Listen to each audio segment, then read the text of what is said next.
At the tone, the broadcast will begin in 4 minutes, 30 seconds.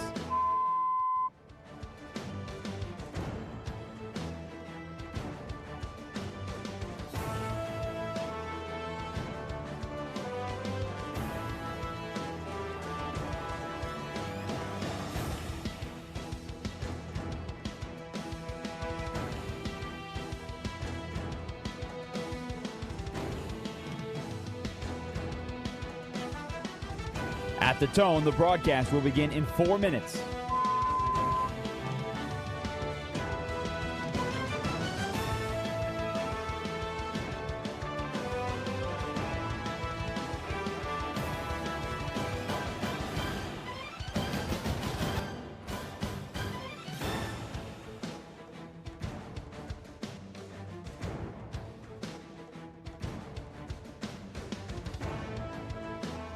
At the tone, the broadcast will begin in 3 minutes and 30 seconds.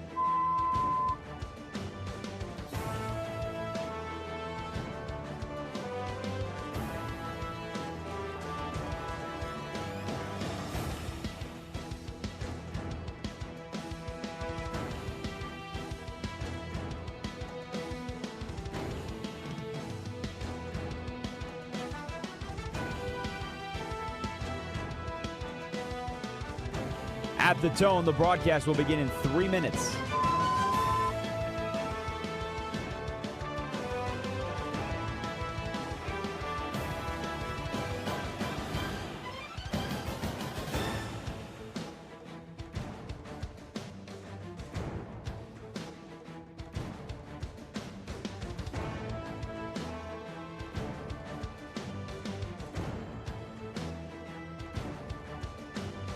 At the tone, the broadcast will begin in 2 minutes, 30 seconds.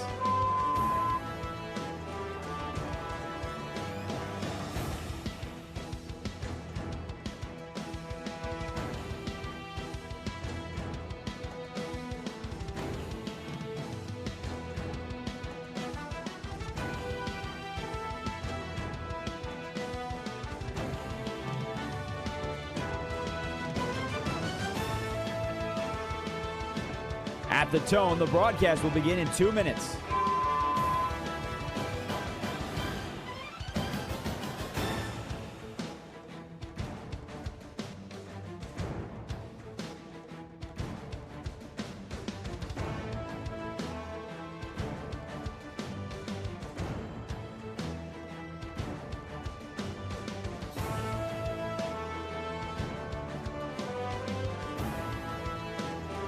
At the tone, the broadcast will begin in 1 minute, 30 seconds.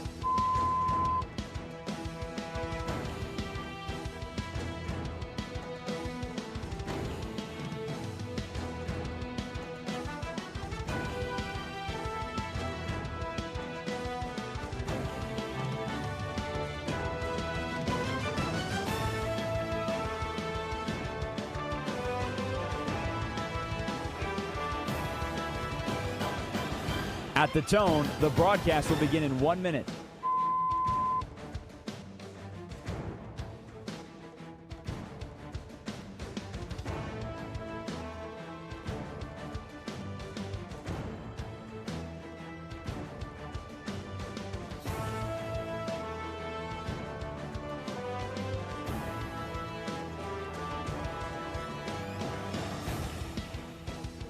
Stations, this is your final time check. At the tone, the broadcast will begin in 30 seconds.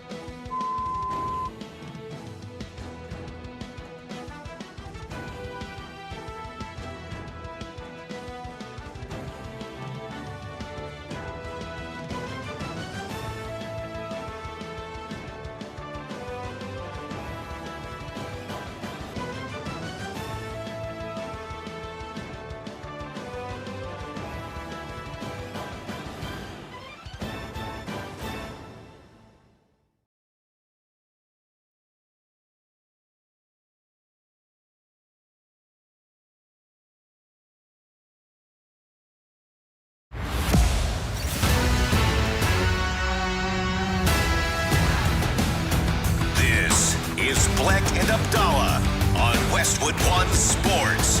Here's Chris Bleck and Adam Abdalla. Welcome Welcome in to Bleck and Abdalla here on Westwood One Sports, the Westwood One Sports app, Sirius XM Channel 375, and all of our great radio affiliates around the country. I'm Chris Bleck along with Adam Abdalla, hanging out with you live from Chicago until 3 Eastern. You can call or text the show at 310-840-4910. You know, Abdalla, something that I was thinking about, in the NFL, when we look ahead at this upcoming season, we've talked at length here in the offseason about the AFC and the teams at the top of the AFC. And for most of the offseason, we both agree. I'm going to put words in your mouth, but I think you agree with this. The two best teams at this moment in the AFC are the Baltimore Ravens and the Buffalo Bills. We can slice and dice it up however we want. Who's number one, who's number two. But it's Buffalo and Baltimore right now today are the two best teams in the AFC. Yeah, I would say that. Yeah, both of those teams. And then from that point on, we get a group of teams and possible options of moves in the offseason that, whether if we look at it, have improved themselves into the championship level teams, or maybe they take a step back, right? So like that's where you find Denver, New England. That's also where you find a team like the Los Angeles Chargers. Or maybe we look over to a team in the conference like the Kansas City Chiefs. And we say, okay, can these teams figure it out enough to be championship quality teams in the AFC?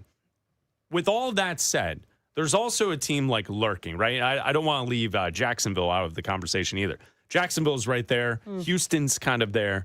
Both of those teams are in positioning right behind the top teams in Baltimore and Buffalo in the AFC.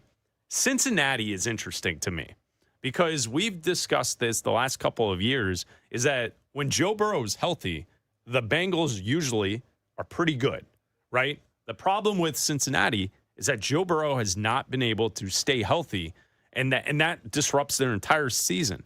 And I know that could go for a lot of starting quarterbacks in the NFL, but it feels particularly specific to the Cincinnati Bengals, that their hopes and dreams for every single season rides on the idea of keeping Joe Burrow healthy. Yeah, absolutely. And he's acknowledged it. The team has acknowledged it. You know, the numbers are there about Joe Burrow and the amount of pressure that he has faced and where his offensive line has ranked ever since he's been drafted. And since Joe Burrow has come into the league, the amount of pressures that his offensive line has given up is bottom 5 in the league every single year. And that has led to him, taking a lot of sacks and being injured almost every single year and missing games. And look, the Bengals have done a decent job of bringing in better quarterbacks to kind of fill that void. But Joe Flacco isn't getting you to a Super Bowl, right? Like if Joe Flacco has to start more than a game for you, 2 games, you're not going to get the job done, right? Yeah. Like you're not going to go to a Super Bowl. You're not going to compete with the Ravens. You might not even compete with the Steelers for a division, right? So it's Joe Burrow or bust, especially when you have the weapons that the Bengals have. So yes, it's all about keeping Joe Burrow happy, and I think healthy and upright. And I think this year it's about keeping Joe Burrow happy, because I think this year we're reaching a tipping point with Joe Burrow.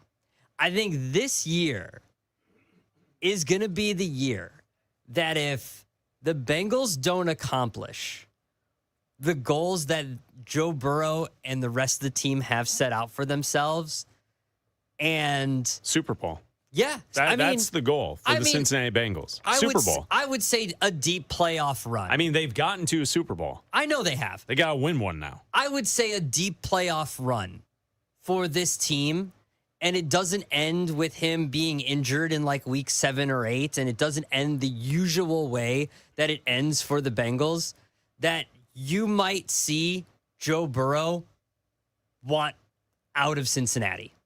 And like the joke that people have gone to with that is that obviously the LA Rams would figure out a way, if and when Joe Burrow ever wants out of Cincinnati, that the Rams will replace Matthew Stafford by making a deal for Joe Burrow.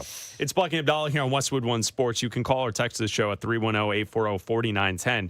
So Joe Burrow at mandatory minicamp yesterday had this to say about comparing this year's Bengals squad to a previous team he's been on before. You go back and watch what I said before 2019 season at LSU. I feel very similarly about this team.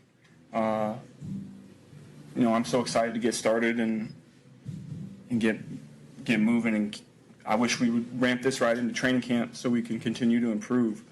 Because I feel like, there's so much greatness that we're going to be able to achieve this year. I'm just excited to get going.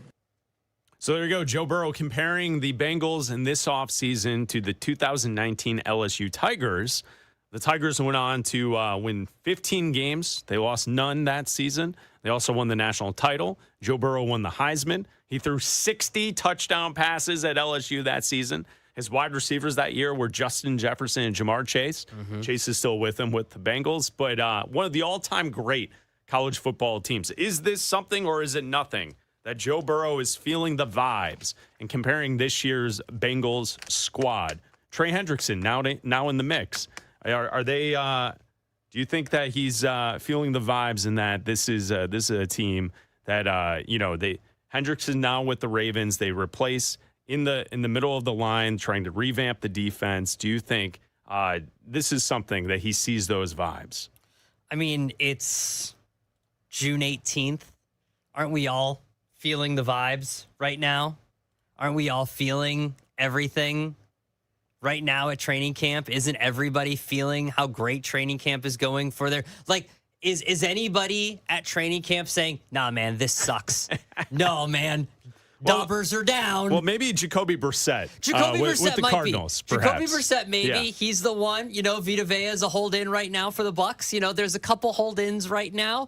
But I would say 98% of training camps and mandatory mini camps that are going on as we get close to the break before everybody reconvenes for the actual training camps, before we get into, preseason games and all of that.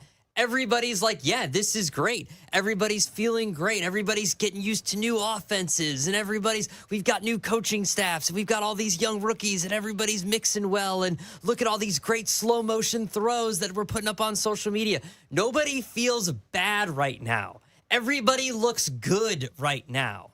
You're barely practicing in pads right now. The football's barely hitting the ground. That's how good practices are going right now. So you're supposed to feel this way. Yeah. So is this something? No. This is a big nothing to me. Because right now, you're still second in your division behind the Baltimore Ravens. You're still a wild card team. Because right now, I don't think you're going to win your division. You're better than the Steelers because you still have the better quarterback. I don't think you have the better defense, besides adding Trey Hendrickson. But other than that, I don't like Dexter Lawrence.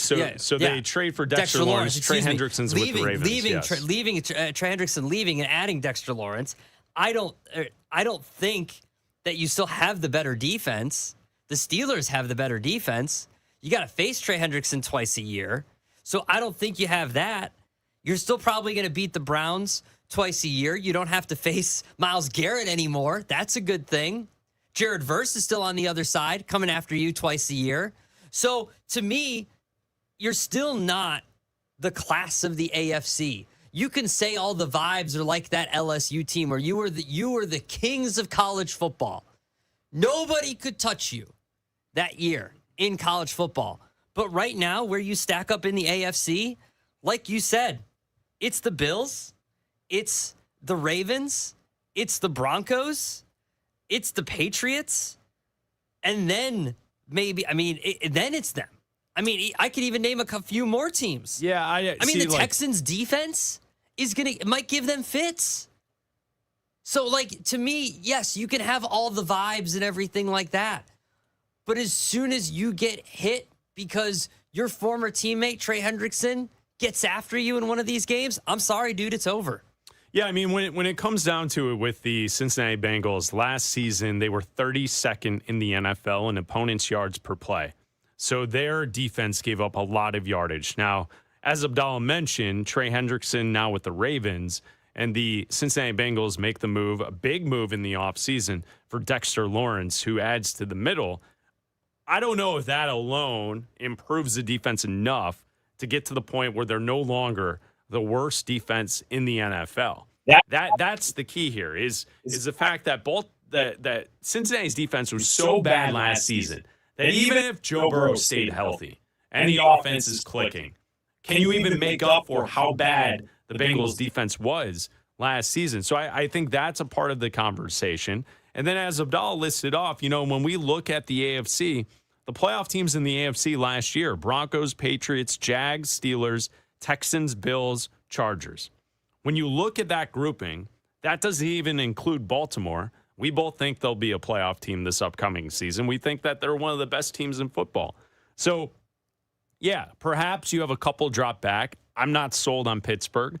So I think out of the division, Cincinnati is the second best team in the division compared to the Steelers. I think Baltimore is number one. I know Indy has a case to be made that the Colts are going to try and make the playoffs. I'm not sold on Daniel Jones, but clearly the Colts are in the conversation. I think the Chargers will be good again. Buffalo will be good again. Houston will be good again. Who knows what type of effort you get from C.J. Stroud, but that defense is stacked. Jacksonville, New England, Denver. I mean, the conference itself, and I didn't even mention Kansas City, the conference is loaded, right? So for Joe Burrow to talk about these vibes, and they feel good, and it's what he felt at LSU, buddy, this ain't going to be LSU. We can guarantee stamp it right now today. June 18th, the Bengals will not go undefeated. Lock that in. And I think we could also say that what the run that LSU had in 2019, it's not going to be duplicated here. So yeah, I'm glad you feel good. As Adam said, every team in the NFL feels good right now. You should. If you didn't, that would be a problem. Yeah. That would be a major problem if that were the case. Mm-hmm. But I do think that, sure, yeah, it could be good that he feels this way. He should feel this way, especially offensively. You have two number one wide receivers, T. Higgins and Jamar Chase. Your offense theoretically is stacked unlike anyone else's in the NFL outside of LA with the Rams. Right? The Rams can make that case. You could argue that they have two number ones. I know Devontae Adams is a little bit older of a player, but he has legit credentials, Hall of Fame wide receiver. Mm-hmm. Outside of that, no one else can look at the wide receiver group for the Cincinnati Bengals and say that we have a better duo. It just ain't going to happen. That's how good Cincinnati is. And so they should feel this way. And I think it is interesting that that's what Burrow is putting out there for everyone. Yeah, he should have over 30 touchdowns. He should have, he should put up close to 4,000 yards, over 3,500 yards. The offense should be one of the best offenses in the NFL. You subtract from the defense, you also add to the defense. You're moving pieces around. The question is always going to be that offensive line. And within that division, how far are you going to be able to go? How are you going to compete with the Ravens? We've seen great games between the Bengals and the Ravens. We've seen shootouts. We've seen defensive matchups. We've seen great games between the Bengals and the Ravens before, as long as Joe Burrow's involved, right? And so I think it's going to come down between those two teams. I don't know if the Steelers, I think it's going to come down to the Steelers for a wild card spot between the Bengals and the Steelers, because I think the Ravens are the class of the division again. And I think, you think, they're one of the best teams in the AFC. You think they're the best team in the AFC. I think it's the Bills right now. They're the best team in the AFC. So if Baltimore right now is the best team in the AFC, they're going to run around, not necessarily run around Joe Burrow and the Bengals, but it's going to be tough to keep up with what the Ravens are doing. And right now, think about it this way too. The Bengals are the only team that have a head coach that is coming back. Yeah, that's in true. that division. Yep. Everybody else has a new head coach in that division as well right now. Don't look at the division. I mean, it's Cincinnati, it's the LA Chargers, yeah, it's the Kansas City Chiefs. For the most part, everyone, and Jacksonville and Houston. Everyone else that we're talking about in these conversations, I know people in Denver and in New England, yes, I get you're running it back too. But like Buffalo, Baltimore, those are the two teams we keep talking about. They've got new head coaches. Yeah. There's no guarantee on how that's going to work. Yeah. Right? Like Jesse Minter, I'm guessing will work out well for the Baltimore Ravens. We don't know. We don't know if that's going to be the case. I think Joe will. Brady replacing Sean McDermott, like, okay, you're for all the struggles of the Buffalo Bills and needing the change at the top, you just went with the offensive coordinator. He was there. You could argue, okay, fine, the offense was not the issue, but I always think it's strange when you put all of the fault on the guy, but you keep most of the staff around. Like that to me is wild with Buffalo. So like the two best teams that we're talking about on paper today are two teams with new head coaches.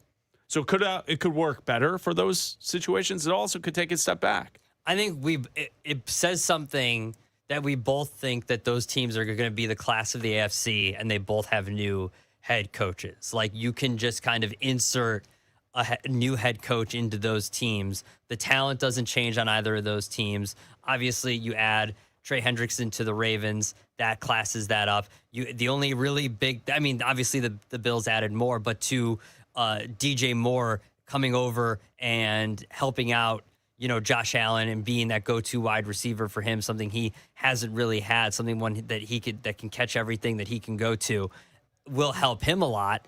But as far as the Bengals go, where we started with this, yeah, of course Joe Burrow should feel that way. Of course he should be talking like that. And this, Joe Burrow, everybody should watch out. So what? We're going to go through all 32 teams in the NFL and everybody that's got the good vibes? Well, guess what? There's good vibes at Jets camp. Watch out for the Jets. Are there? I think so. I haven't seen that piece yet. Have you read that piece? Is Geno Smith comparing the Jets this season? I saw something that Geno Smith is coming along well with the offense. Does he's comparing them to what? The Ohio State Buckeyes from a couple of years ago that won the national title? Let's look up the I think we should go to every quarterback around the NFL and have them compare their team. Oh, yeah, here we go. Frank Reich on Geno Smith. We're in good shape. Yes. All right, there you go. Good shape. Jets, Jets. We're in good shape. All right, congrats. Everyone's feeling good. That's what it is. June 18th. Yes. Here, Frank Reich. Geno Smith is a perfect fit for the offense. Oh, yes. Perfect fit. There you go. Like a glove. Yes. I think the Super Bowl. We should go to each quarterback around the NFL and have them compare the vibes to their team today to a team from the past in college that had success. That they played for? Yeah. Yeah, like you just go around, ask Jared Goff, hey, Jared Goff went to Cal, right? Yeah. So, hey, compare the vibes to Lions camp to one of your great Cal teams of the past, of yesteryear. Can you do that for us, Jared Goff? It's Bleck Abdalla here on Westwood One Sports and the Westwood One Sports app. We have an update with LeBron James, his free agency this summer. And also, if he goes back to the Lakers, could he bring an old friend with him? Interesting. We'll talk about that coming up next. International soccer is taking over the U.S., and only DraftKings has you fully covered. The DraftKings Sports app is now available in all 50 states. Sweat all the matches you love all in one place with one app. New DraftKings customers sign up with code B&A26 and spend $5 to get $200 in rewards within 21 days. That's code B&A26 for Bleck and Abdalla 26 in partnership with DraftKings. The crown is yours. Bet with DK Sportsbook. Gambling problem? Call 1-800-GAMBLER, 1-800-MY-RESET. New York, call 877-8-HOPE-NY. Text HOPE-NY. Connecticut, call 888-789-7777. Visit ccpg.org. On behalf of Boot Hill Casino in Kansas, bet tax pass-through may apply in Illinois. 21 plus, void in Ontario. Event contract trading with DraftKings predictions involve risk of loss. Sportsbook's bonus bets expire in 7 days. $50 in predictions dollars issued weekly for 3 weeks, expire in 1 year. Redeem one non-withdrawable reward. Availability varies. Predictions offer void in New York. Ends June 28th. Terms at dkng.co/audio.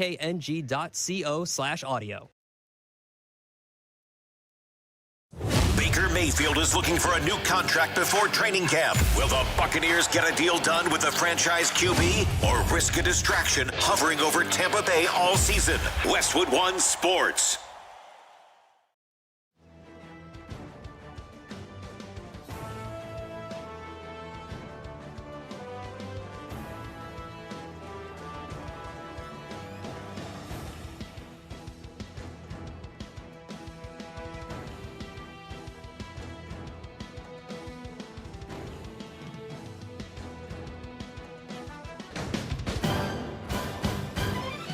At the tone, the broadcast will begin in 4 minutes, 30 seconds.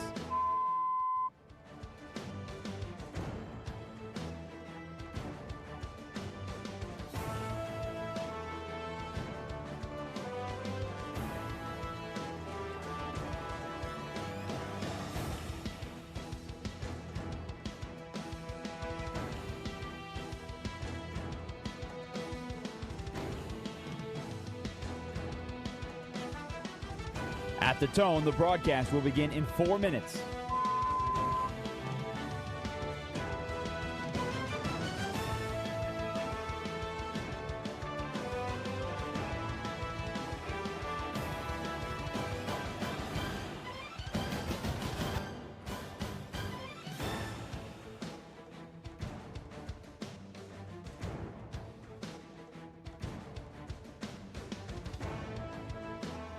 At the tone, the broadcast will begin in 3 minutes and 30 seconds.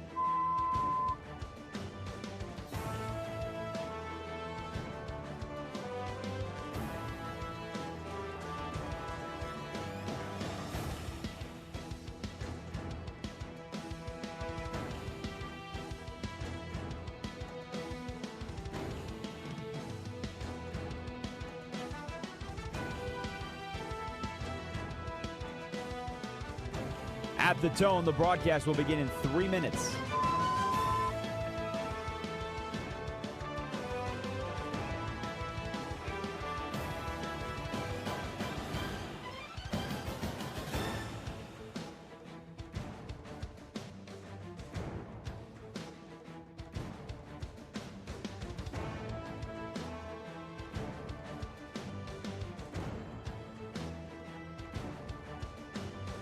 At the tone, the broadcast will begin in 2 minutes, 30 seconds.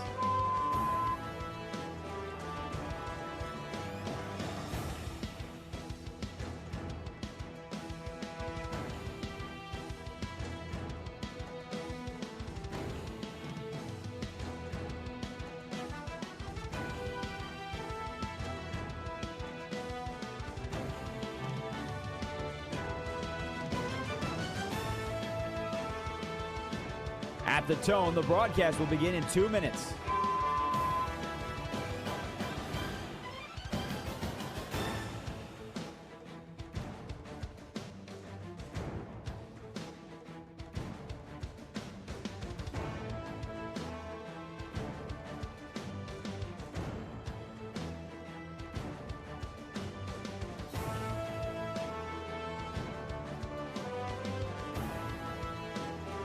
At the tone, the broadcast will begin in 1 minute, 30 seconds.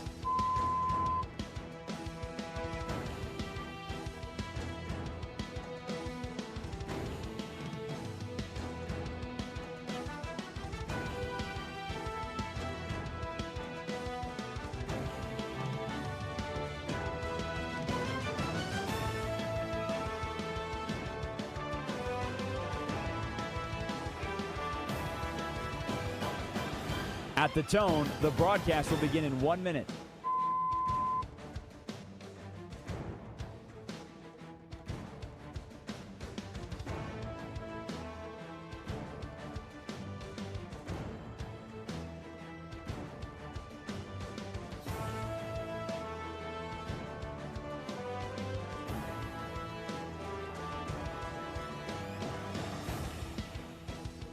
Stations, this is your final time check. At the tone, the broadcast will begin in 30 seconds.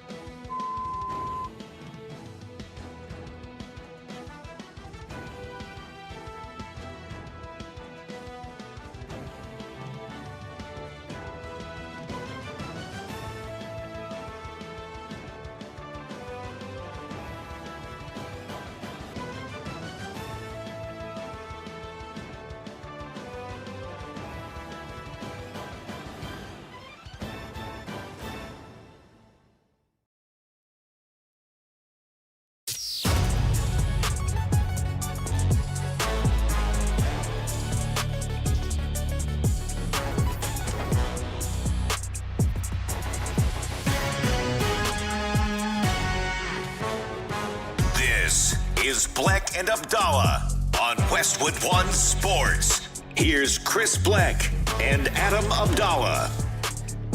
Free agency in the NBA has not even started yet, but it feels like each and every day we get something new about LeBron James. LeBron James and the Los Angeles Lakers. Here's the situation. LeBron, it was reported the other day that he is talking to the Lakers and they're trying to figure it out. We talked about it yesterday here on the show that, if you look at both sides, from LeBron's perspective, probably the best chance to be the best basketball team this upcoming season would be going back to Los Angeles and trying to figure out and get what they had in March of last year in the regular season and hope that everyone can stay healthy and that team is good enough to go on a title run. You look at, we discussed all the different options yesterday. Cleveland, we talked about Golden State. We've loosely rumored Denver is out there lurking as a possible landing spot for LeBron. And they all don't quite really work for me. Like Cleveland and Golden State, I understand people suggesting that LeBron should go back to Cleveland. Okay, he's done that already.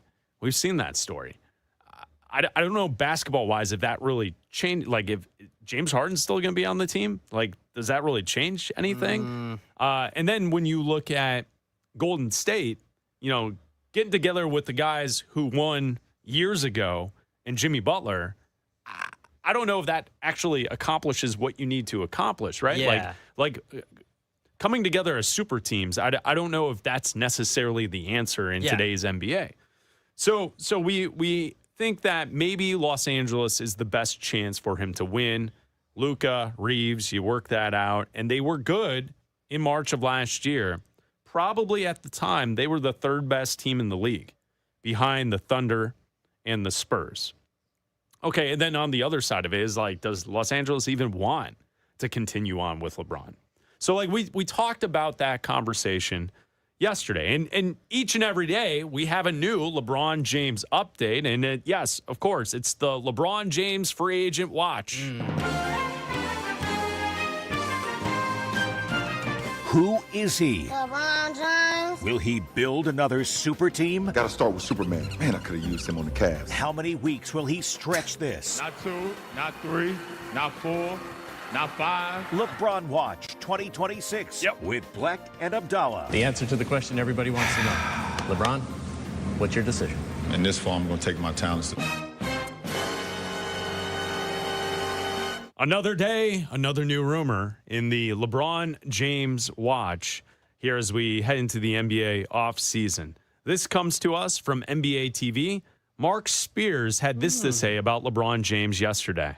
I'm hearing that he's likely coming back. I am curious under this new Lakers regime, what the number is, though. And also I'm hearing that one of his old teammates from Cleveland, Kevin Love, could likely be joining the Lakers, too. Maybe that's a golf recruiting trip they're having right now? Unrestricted free agent, rejoining his old buddy. Yeah. And so I could see those two guys being reunited there. So there you go. Mark Spears on ESPN television yesterday, NBA Today, saying that he's heard LeBron is in talks to go back to the Lakers. Doesn't know the money, which is a big part of this, right? Because LeBron wants a max deal. I wouldn't give LeBron a max deal today. He can still play. That's not a shot at LeBron. It's just if you're building your team, I'm not sure if that's the way you should build your team. And then also hearing that Kevin Love may be heading with LeBron back to Los Angeles to be his teammate once again. Don't Steelers the Lakers. What? When Aaron Rodgers... What does that mean? Don't Steelers the Lakers. When Aaron Rodgers went to the Steelers. I think you should put that on a mug. When Aaron Rodgers went to the Steelers. Yes. He tried to bring all his old friends with him. Ah, yes. He tried to bring all the old bandmates with him. The crew. When he left Green Bay, he was like, all my old friends, come on with me. Okay. Let's not do this. You're not bringing Aaron Donald out of retirement here. I know Kevin Love's not retired. I mean, he's not far from it. He's not. No, he's not. You continue your thought, and then I will give you Kevin Love's stats. What he's been up to the last couple of seasons. He's much closer to golfing every day than he is to actually playing basketball every day. Yes. He is.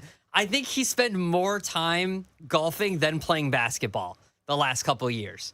But that's not what this. You shouldn't be doing this. And here's the problem. Okay. The Lakers should not acquiesce to these demands, right? Like you've already given in to the Bronny demand. Like, how much more are you going to do this? Like, how much more are you going to cave now, to this guy? If Luka wants Kevin Love, bring him along. Of course, this is Luka's team. You should be going to Luka with all of these moves and being like, hey, how do you think you'd play with Kevin Love? Does Kevin Love have anything left? No, absolutely not. Okay, so 3 seasons ago, 2024, Kevin Love played in 55 games. He started 5. He averaged about 17 minutes per game. He averaged 8.8 points per. Okay, so that was 3 seasons ago. Okay. 2 seasons ago, 2025, he played in 23 games, started 9, and he averaged about 11 minutes per 5 points per game. He definitely played more rounds of golf than games. And then last year with the Utah Jazz, which I'm just going to tell you, he played for Utah. I'm guessing most people didn't know that Kevin Love was on the Jazz last season. He played in 37 games, started 5, 16 minutes a night, 6 points per game. So that's the type of player that we're talking about. Now, his three-point shooting has also dropped off pretty dramatically from what it was when he was a very good player for the Timberwolves and the Cleveland Cavaliers for all those years and one of LeBron's teammates. Winning the championship, right? Let's see. 3 seasons ago from 3, he shot 44%.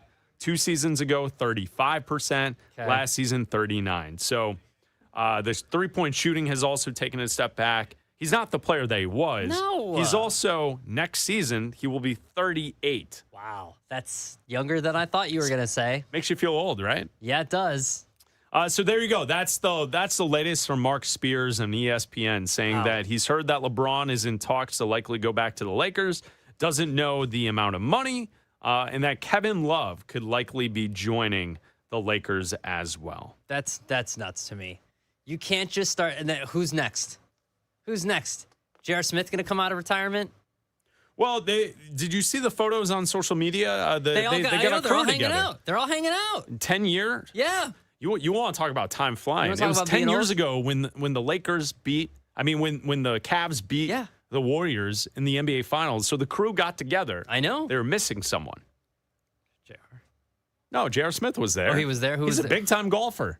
I know. You didn't see the controversy of who's missing from the team that wasn't there? No. Who wasn't there? I thought I saw the photo. Kyrie wasn't there. Oh, yeah. Well, I mean, listen, And J.R. Smith put on Instagram that he was invited, but he's been ghosting the entire group. Well, that's not surprised when you have to, you can't go around the world when you don't believe that you can't go around it to get to the guys. No, Kyrie was posting photos of him practicing layups instead of golfing. He's working. He's working on his craft.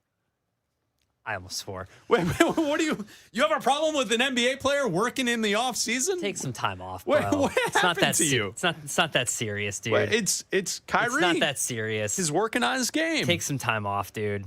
Why can't a guy work on his game? Take some time off, bro. But yeah, the Cavs, they got together. The 2016 champs. All right. They got together. LeBron's there. Did you see LeBron also? He's into golf now, which I know. I feel like LeBron is specifically doing this to try and get me to like him. I feel like that's what this golf thing with LeBron is all about, is because I'm an obsessive golfer. So now he's getting into golf. So then I will be like, all right, I get it, LeBron. You're cool. You're what, cool. though? I think LeBron, you know how like everybody's got a kind of person that they are when they're a golfer, right? I think LeBron would be a big movie quote guy when he's golfing. I think the worst. That LeBron's quoting golf movies when he's golfing. I think that like when even non-golf movies, like when he putts and it's just a bit off, he goes just a bit outside. Like, and you're just like, dude, it's been 17 holes of just a bit outside. Shut up. Like, LeBron, we get it. You watch movies. Shut up. I'll say this. Yeah, the movie quote guy on the golf course, that's one of those where you're like, I'm glad I'm not in the cart with him. Yeah. It's or I'm going to walk. I'll pick up your bag. I'll walk. Oh, good. I'll meet you guys at the green. Yeah, our balls are near each other over there on the right side. It's all right. I'm gonna walk. I'm gonna think about my shot. No. right? But you're right. He seems to be in all the clips that we see of LeBron. Not that this is any different than when LeBron is just in his natural state, but it does feel like he's a bit extra, right, on the course. Like, did you see the video where I think it was Bronny? He had a nice drive. Yeah. And then the camera pans and LeBron's doing like crazy tongue. Yeah.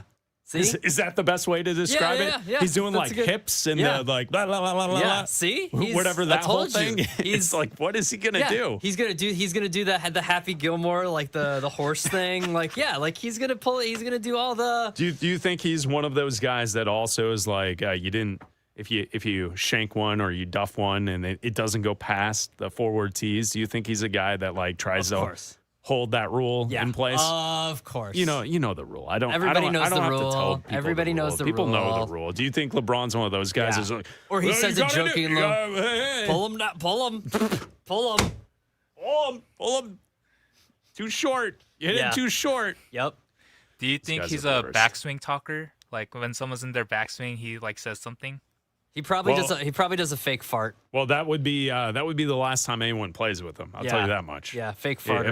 If that's the gimmick, if that's what he's doing. So there you go. There's our LeBron James free agent watch. Yes. Yep. Every day with this guy. Who is he? LeBron James. Will he build another super team? Gotta start with Superman. Man, I could have used him on the Cavs. How many weeks will he stretch this? Not 2, not 3, not 4, not 5. LeBron Watch 2026 with Bleck and Abdalla. The answer to the question everybody wants to know. LeBron, what's your decision? In this fall, I'm going to take my talents to... Yep, and we're on it here on the Bleck and Abdalla Yeah, we Show, are. hanging out with you until 3 Eastern here on Westwood One Sports and the Westwood One Sports app. Big Ben takes shots at the Ravens. We'll tell you about that coming up next. The U.S. men's national team looks to go 2-0 in group play when they take on Australia. Can the Americans win 2 games in group play for the first time since the original World Cup nearly a century ago? We'll find out Friday. Westwood One Sports.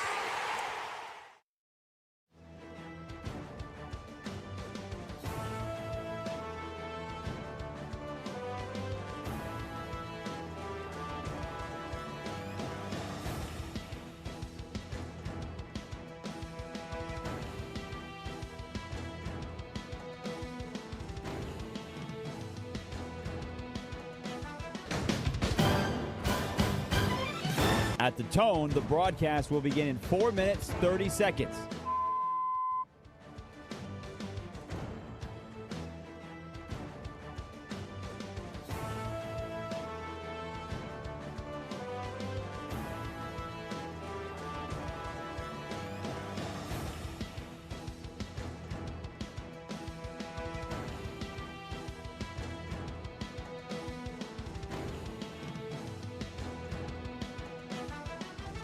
At the tone, the broadcast will begin in 4 minutes.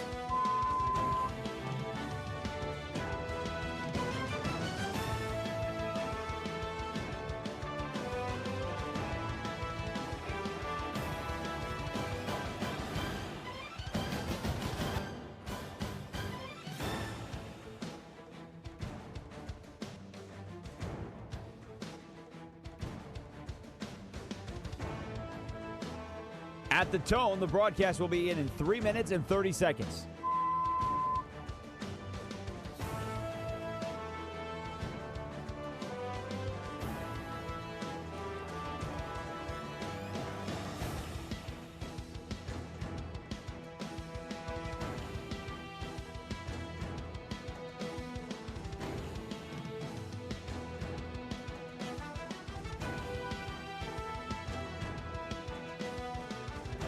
At the tone, the broadcast will begin in 3 minutes.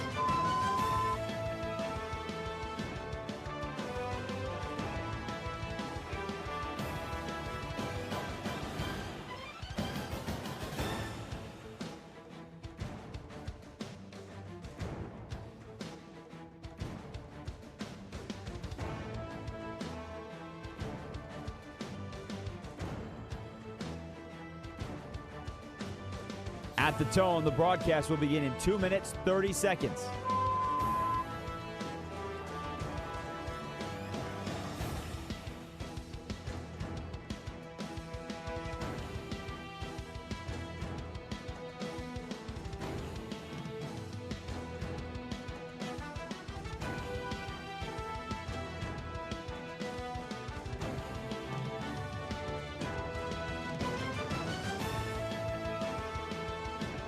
At the tone, the broadcast will begin in 2 minutes.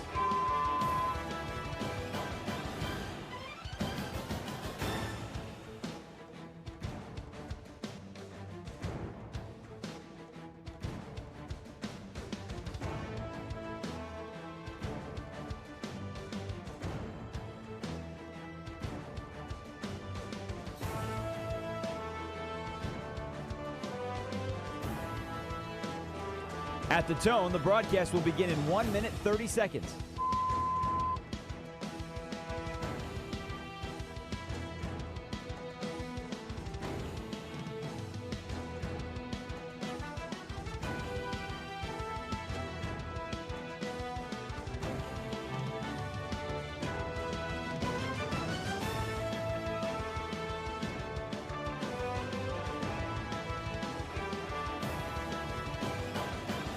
At the tone, the broadcast will begin in 1 minute.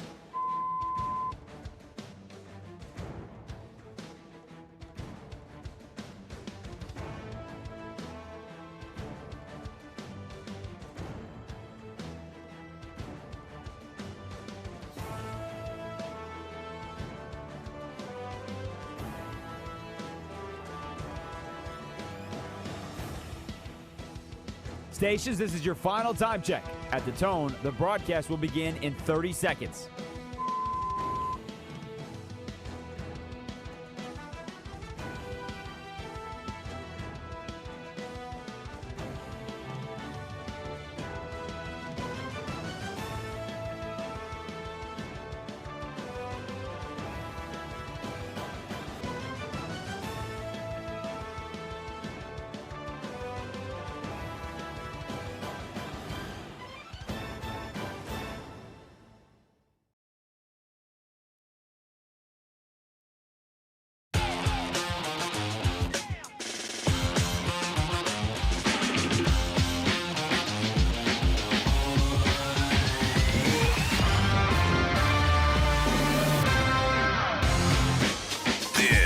Is Bleck and Abdalla on Westwood One Sports. Here's Chris Bleck and Adam Abdalla. Hanging out with you here on Westwood One Sports and the Westwood One Sports app. We're going to talk a little football here in a second. You know, today, as we celebrate the World Cup here on Bleck and Abdalla, we have the World Cup of Soup, and today on the show is a 2-soup day. So we are moments away from the first of 2 soups that Abdalla will taste test here on the show as we celebrate the World Cup of Soup here on the program. Give me 2 soups, as Nelly once said in a great song, Air Force Ones. I think that's what the song was about, right? It wasn't about shoes. It was about soups, right? Yeah. It was about soups, right? I think it was about shoes, but Air Force Ones was about soups. Give me 2 soups. Yes. Okay, that's what I thought. Yes. Yeah. So we will get to that in just a moment here on Bleck and Abdalla, hanging out with you until 3 Eastern. I wanted to talk about this. So Ben Roethlisberger is taking shots at the Ravens. Now it's if we go to Roethlisberger's podcast, hold on, stop. His podcast. Why does Ben Roethlisberger has a podcast? Channel 7.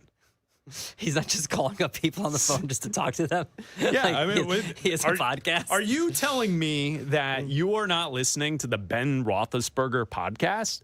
I'm sure he has cutting edge opinions and guests and getting stuff out of guests that you've never heard before. Isn't that the promo for every podcast you hear? Yeah. Right. When you hear cutting edge. Yeah. Like every podcast. Hard hitting guests. I was listening to one. I heard a promo for a podcast with like Isaiah Thomas, not the champion, remember the little guard for the Celtics. Not the champion, the little guy. Yeah. I remember. Yeah. He's got a podcast. You know what their podcast does? They have exclusive interviews with guests. Oh my God. And they have opinions that you won't get anywhere else. It's like, how many times you need to hear I would listen to that if it was just, that says that. If it was just called like 5, 6 and under. See, that's funny. I would that listen would to work. That. Yeah. Just little basketball just players little talking. Just talking hoops. But right? Like, am I crazy? But every podcast description is the same thing. Okay. Right? Like opinions you won't get, cutting edge opinions. That's okay. fair. Yeah. All right. Everyone has one. That's the key. Well, Roethlisberger has a podcast, and he takes a shot at the Ravens. Take a listen. I think they're falling apart. I don't think they're the same team. But I just think, like, to me, the losing Harbaugh, you just feel like, King Henry's a year older, like his body's taking a beating. You just felt like, what was going on with Lamar last year. He just didn't seem like the Lamar that we've been used to seeing. Maybe he was injured. I think he took some shots last year. So there you go. Ben Roethlisberger taking shots at the Ravens. Man, I wanted to take a shot at Big Ben, but Big Ben looks slender. Big Ben looks good. Yeah. Is he on the Is he on Ozempic? Is that what you're saying? Rosempic? What's wrong with that? Nothing. No, nothing. Good for him. Slender? He looks good. Yeah, he looks good. Did he get the Brady face? No. He just looks like he's been taking care of himself. Good for him. He didn't get the work done? No. On the cheeks? No. Good for him. All right, good for him. Good for Roethlisberger. Yeah. Your thoughts on Roethlisberger going after the Ravens? He's going after his rival. This would be a story if he was going after the Steelers. He'd be like, I don't know what they're doing bringing in Aaron Rodgers. This is a horrible move. Mike McCarthy sucks. Like, that would be a story. Yeah. Him going after the rival in the division of the team he played for, to me, is not a story. All right, let's spin it this way. Does it add to the fact that I think the best rivalry in sports today is the rivalry between Baltimore and Pittsburgh in the NFL? Oh, man. I disagree with you, but that's fine. What do you want to give me? You're going to give me Duke, North Carolina? I'm going to give you Bears-Packers. Ohio State, Michigan? Bears-Packers. Yeah, Bears-Packers last season was nice. I'm going to still give you Where have you been the last 40 years? I'm still going to give you Bears-Packers. I'm going to give you Bears-Packers because... Here's my argument. My argument is this. For the last, 20 years in the NFL, there has been no better rivalry than the Ravens and the Steelers. I understand that. Their game at the end of the season this past year decided who got to go into the playoffs. I understand that, and I get that, but 40 years of whatever makes up for it when the coach tells the other team to F off, basically. Okay, that's fair. Like 40 years of nothing makes up for it when the coach basically sideswipes the other coach with like a less of a handshake. What about a former Hall of Fame quarterback taking a side swipe at a team? Well, that's not a side. Oh, their window's closed. Okay. Whatever. Maybe that's hardcore trash talk for Pittsburgh. I guess so. That'd be hardcore trash talk for Wisconsin. The head coach of the Chicago Bears told the other team to F off. I mean, what do we do? That's rivalry. That erases 40 years of being the nail to the hammer. I feel like. I mean, listen, I think it's subjective. I feel like people in Pittsburgh and Baltimore would say that they're the greatest rivalry. I think people in Duke and North Carolina would say that they're the greatest rivalry. It's subjective. Yeah, it's usually tied to your team. Exactly. Your favorite team and their rival is what I think the response from most people is the best rivalry in sports. Absolutely. So you'll have people that say, "Hey, I'm a Buffalo Sabres fan, so I'm going to be the best rivalry in sports is whoever the Sabres are rivals with." I don't even know. Just no idea. You just named a team and hoped you could think of it by the time you got to the end of the sentence. Maybe the Devils. Sabres, Devils. Sabres, the long tradition of Sabres and Devils. Maybe they're going after the Islanders. I don't know. Okay. But yeah, I think Ravens Steelers is probably up there as far as the best rivalries. It's Bleck Abdalla here on Westwood One Sports and the Westwood One Sports app. As we watch the World Cup, we like to celebrate the World Cup with the World Cup of Soup. No soup for you. Bleck and Abdalla's World Cup of Soup. Soup is good food. Each day during group play in the World Cup, Abdalla will select a country out of each group. There are 12 groups. He will taste test the soup from said country. And when group play is over, he will put all of the soups in a knockout round bracket. Today is a two-soup day here on the show. Two soups. Well, we had to make up Group B and Group C because we had to make up Group C because I wanted to go to a Moroccan restaurant and they were closed on Monday and Tuesday. And so in order Today's a Thursday. Today's Thursday, but I had to go to the restaurant yesterday to get the soup. So I couldn't go on Tuesday because they were closed. I went yesterday to get the soup. So I went yesterday to get the soup on Wednesday after they opened. And Group B has been my white whale. It's been my group of death. Group B has consisted of Switzerland, Canada, Qatar, and Bosnia. And so I went with Canada. And I know why I didn't think of this earlier, because there's also French Canada. I don't know why I didn't think of this earlier. There's French Canada. Yeah. I feel like that's cheating, but sure. I went with the classic Canadian. This is a thing. I'm looking it up right now. Okay. Canadian French onion soup. All right. Canadian French onion soup, Chris. I think that's cheating. It's not. It's. Look it up. Canadian French onion soup. It typically replaces traditional sugar with pure maple syrup for sweetness. And uses Canadian beers or local red wine and is topped with melted Canadian cheese like Oka or Swiss Gruyere. So I found a French onion soup with Gruyere cheese, which I'm going to sample. And here's the problem here. What's the problem? I couldn't find any French restaurants that could add the maple syrup. So here's what I had to do. I had to bring my own maple syrup, and I'm just going to pour some maple syrup. Oh, my God. What? That is not right. That's not how this works. I just poured some maple syrup into the soup. I don't think you're just supposed to pour syrup into the French onion soup. I just poured some maple syrup into the French onion soup. I think it's supposed to stew with it. I just poured some maple syrup into the French onion soup. If you're watching us on YouTube, youtube.com/@Bleck Abdalla show. Here we go. Is Canada's. No hesitation with that maple syrup. Canada's entry. Okay, Stu producing the show today in for Raj. I love maple syrup. I put maple syrup when I go to brunch. Maple syrup goes on everything. It goes on the eggs. It goes on the hash browns. It goes on the pancakes. It goes on everything. I've seen Abdalla sometimes put it on his hand and lick it off. Give me an IV of maple syrup. So this only adds to the taste. I will love this soup. So here we go. This is not right. French onion soup with maple syrup for Canada. French Canadians. Today's soup. It's so good. See, normally I don't like French. I'm not a French onion soup guy. Really? I don't like French onion soup. French onion soup is great. But the maple syrup. It's a wonderful, wonderful soup. You are just attacking this. Do you taste the syrup in there? I do. I taste a lot of syrup. Because you poured in like a lot of full plate. Easily put like 3 tablespoons. You put a lot of syrup. Syrup. You probably only needed 1 part. You put 3 parts of syrup in there. I put 3 parts. Well, I had to make up for the fact that I didn't stew the onions. Wait, but I was syrup. I was like expecting Abdalla to put the tablespoons, but he just went. No. He poured the entire thing. No. There's some cheese in there. I got the cheese in there too. All right. So there you go. A Canadian French onion soup with maple syrup. So I'm going to give this one for Canada French onion soup from Maison Périssinier out in Lincoln Park. Oh, okay. I'm going to give this one it's okay. I'm not a big French onion soup guy. I'm sure pouring the syrup in didn't help. It's good. It actually added to it for me because I told you I don't like French onion soup. So it would have been like a 2-something. But because of the maple syrup, I'm going to give it a 3.3. 3.3. There you go. World Cup of Soup. 3.3. Bleck Abdalla's World Cup of Soup. Soup is good food. So it is 4th place right now, I think. So there you go. There is today's World Cup of Soup. We will have 2 soups today. Bleck Abdalla, sponsored by Progressive Commercial Insurance, protecting small businesses with affordable coverage options. Quote today at progressivecommercial.com. All right, Abdalla, so there you go. First soup down.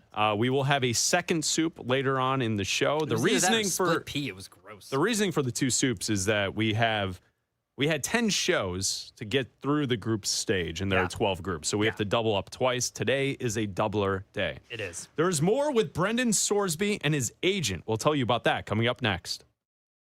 This is Westwood One Sports.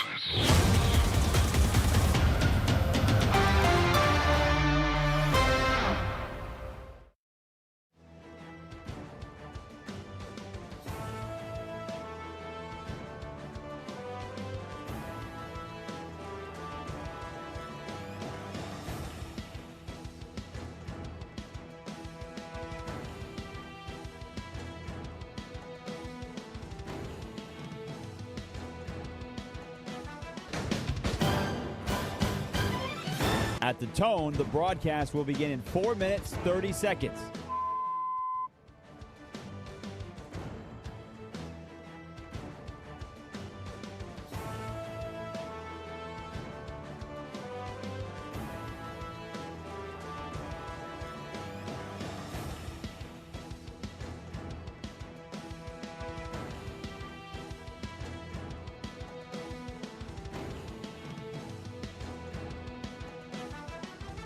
At the tone, the broadcast will begin in 4 minutes.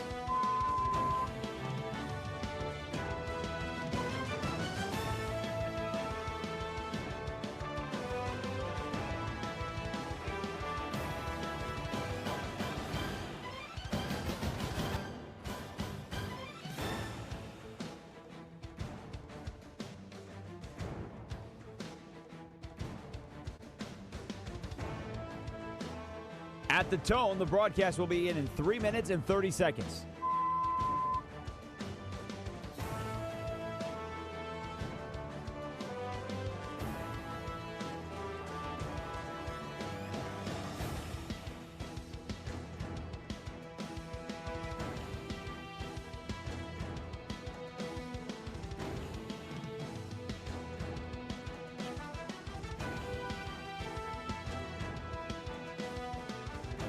At the tone, the broadcast will begin in 3 minutes.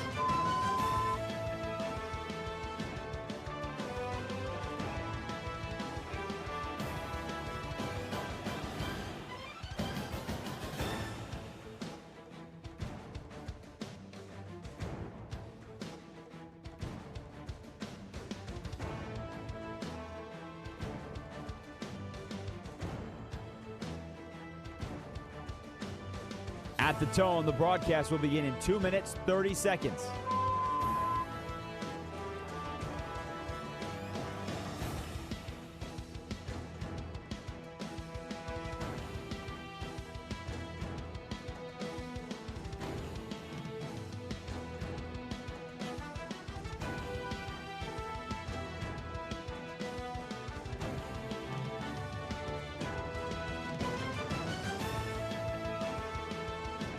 At the tone, the broadcast will begin in 2 minutes.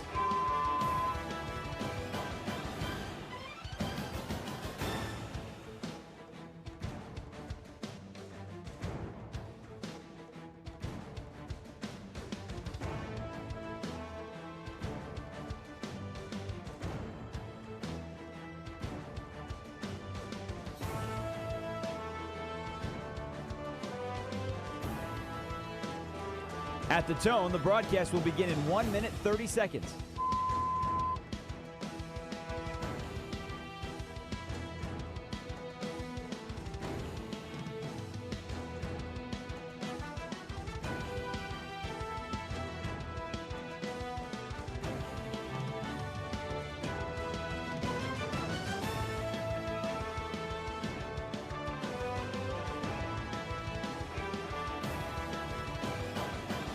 At the tone, the broadcast will begin in 1 minute.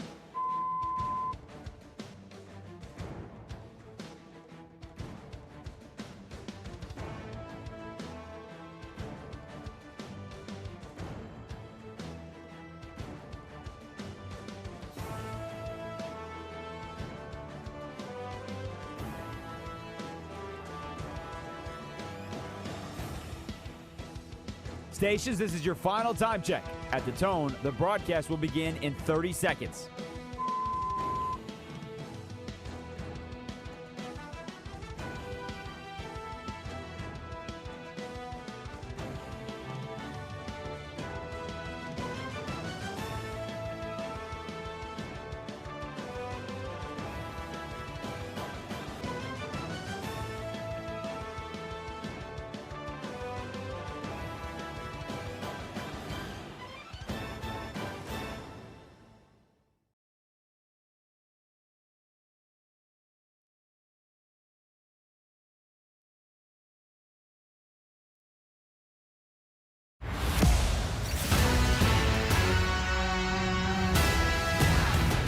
This is Bleck and Abdalla on Westwood One Sports. Here's Chris Bleck and Adam Abdalla. That's right, Bleck and Abdalla here on Westwood One Sports, the Westwood One Sports app, Sirius XM Channel 375, and all the great radio affiliates here on the Bleck and Abdalla show, hanging out with us until 3 Eastern. I'm Chris Bleck, along with Adam Abdalla, broadcasting live from downtown Chicago. You can call or text the show at 310-840-4910. A story that we've followed for the last week or so is the story around Brendan Sorsby, the quarterback who was at Texas Tech. He is now going to participate in the NFL supplemental draft. He will not play college football this upcoming season. But we talked at length about the conversation around Sorsby, around Texas Tech, around the NCAA trying to keep him out of college football next year, from the Big 12 making their decision, following what they filed in court to try and suggest that they would be able to remove the injunction and they could punish Texas Tech if Sorsby played in games. You and I have talked about this for over a week. What was it, yesterday or 2 days ago, kind of suggested, I don't want to put words in your mouth, but you suggested it was good that Sorsby decided to go to the supplemental draft. Yeah. And you and I went back and forth, and I said, like, I wouldn't necessarily feel good for him. Like, he was told that, like, it wasn't likely to work out. Yeah. Did you see the latest on the story? That Texas Tech on Monday told him that they weren't going to be able to play him. Yeah. And then he made the decision to enter the supplemental draft. Yeah. Do you want to walk back your good vibes for Sorsby then? No, because he also could have just sat out a year. He could have done what the other players did when it was the COVID year. They chose not to play, and they were just drafted in the first round. Like, he could easily, Brendan Sorsby could easily, I was listening to You Better You Bet. Chris Mack was in for Nick Costos. He had a draft expert on today and said that he would be surprised if any team put in higher than a 4th round bid on Sorsby today. So higher than a 4th round bid. Yeah. Now, we've also heard or read from Matt Miller from ESPN that has him going just behind Dante Moore and Arch Manning in next year's draft. So if he sits out and does nothing, don't you think he'd go higher than the 4th round in next year's draft? I would guess so. But it's surprising to me that he's not willing to. And like I'm saying, like, if he wants to be in a room and work and get, I mean, look, he's not.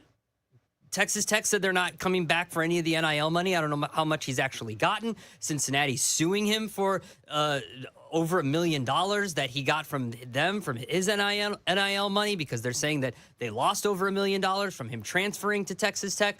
I'm just saying that he could have chosen to sit out this year, like players did during COVID. I know it's completely different, and he could have just entered the draft next season and taken his chances there and just sat out for a year. No, I know that. What I'm just bringing up is that you were saying that he made a good decision, as if it was he came to the conclusion that I should just go to the NFL.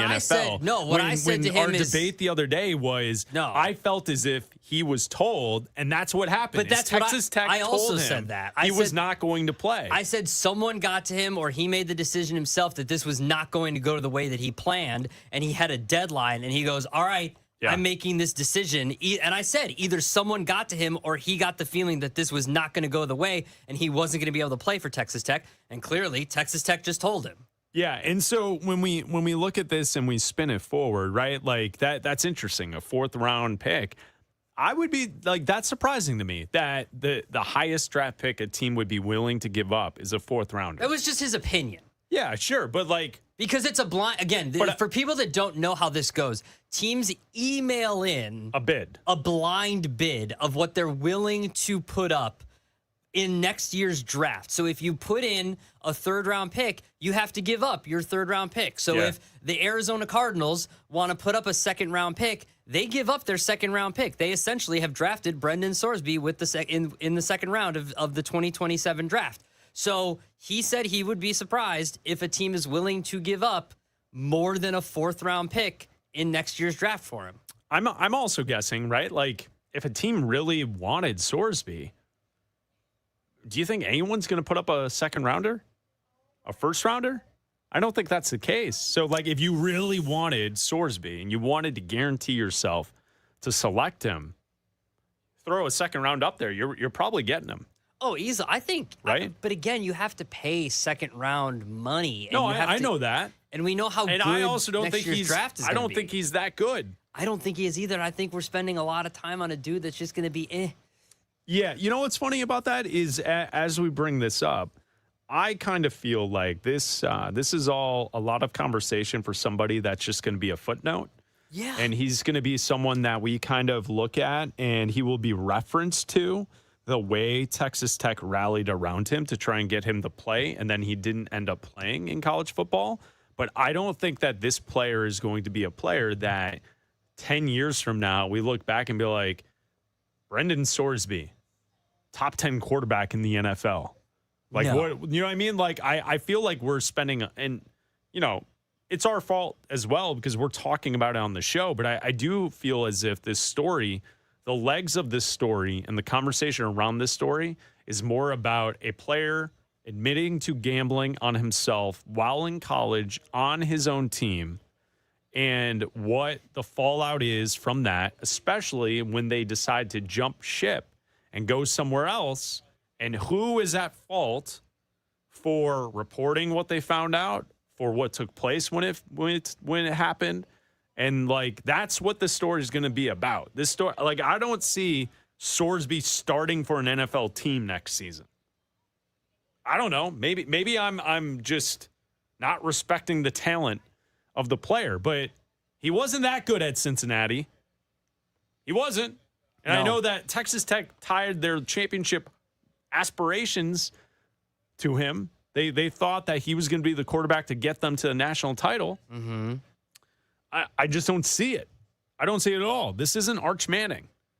No. Right? This isn't Trevor Lawrence at Clemson. Like, what have we been talking about? And one opinion saying, like, oh, yeah, teams won't even give up a fourth rounder for him. Okay. What round did Carson Beck get drafted in this year's draft? He was a third-round pick, right? Yeah, I believe so. So we're looking at someone that a team like the Cardinals, they took a flyer on Carson Beck with a third rounder. I believe, right? Isn't that what Beck Third was? round, yeah. Mm-hmm. So a team won't be willing to give up a fourth round for Sorsby? Well, I think most people think that Carson Beck stinks. Yeah. So what are we even talking about with this? I think it's because of, one, how good the draft is next year, and two, like, you have to take into consideration, teams are taking into consideration where he is right now. Yep.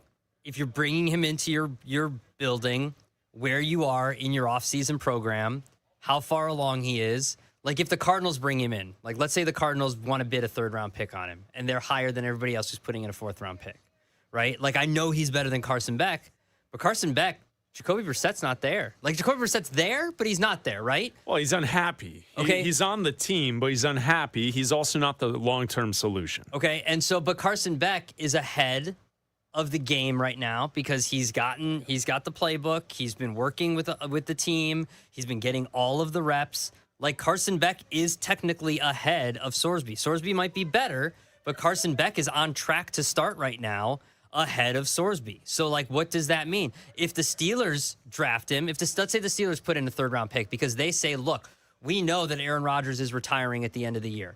We know that Drew Aller is way more of a lottery ticket than Sorsby is. So we're going to put in a third round because we know that we're going to be drafting, in the middle of the rounds, the end of the first round. If everything goes our way, we're not going to have a chance at one of these better quarterbacks.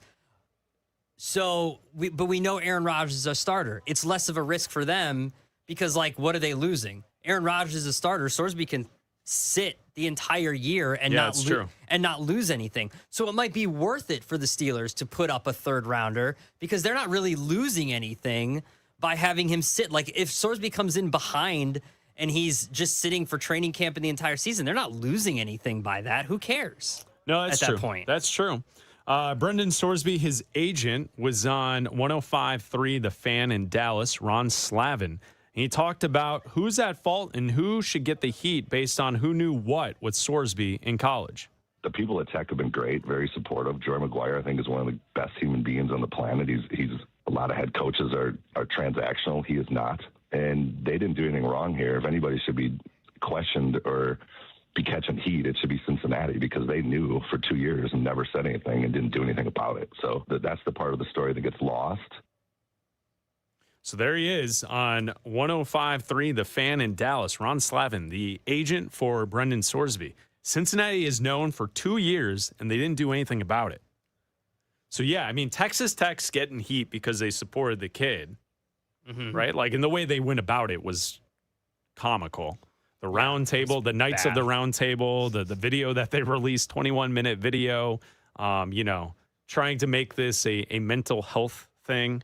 When the kid got caught gambling on his team. Like, it's cut and dry. You're not eligible to play. Like, don't turn this into something that's not.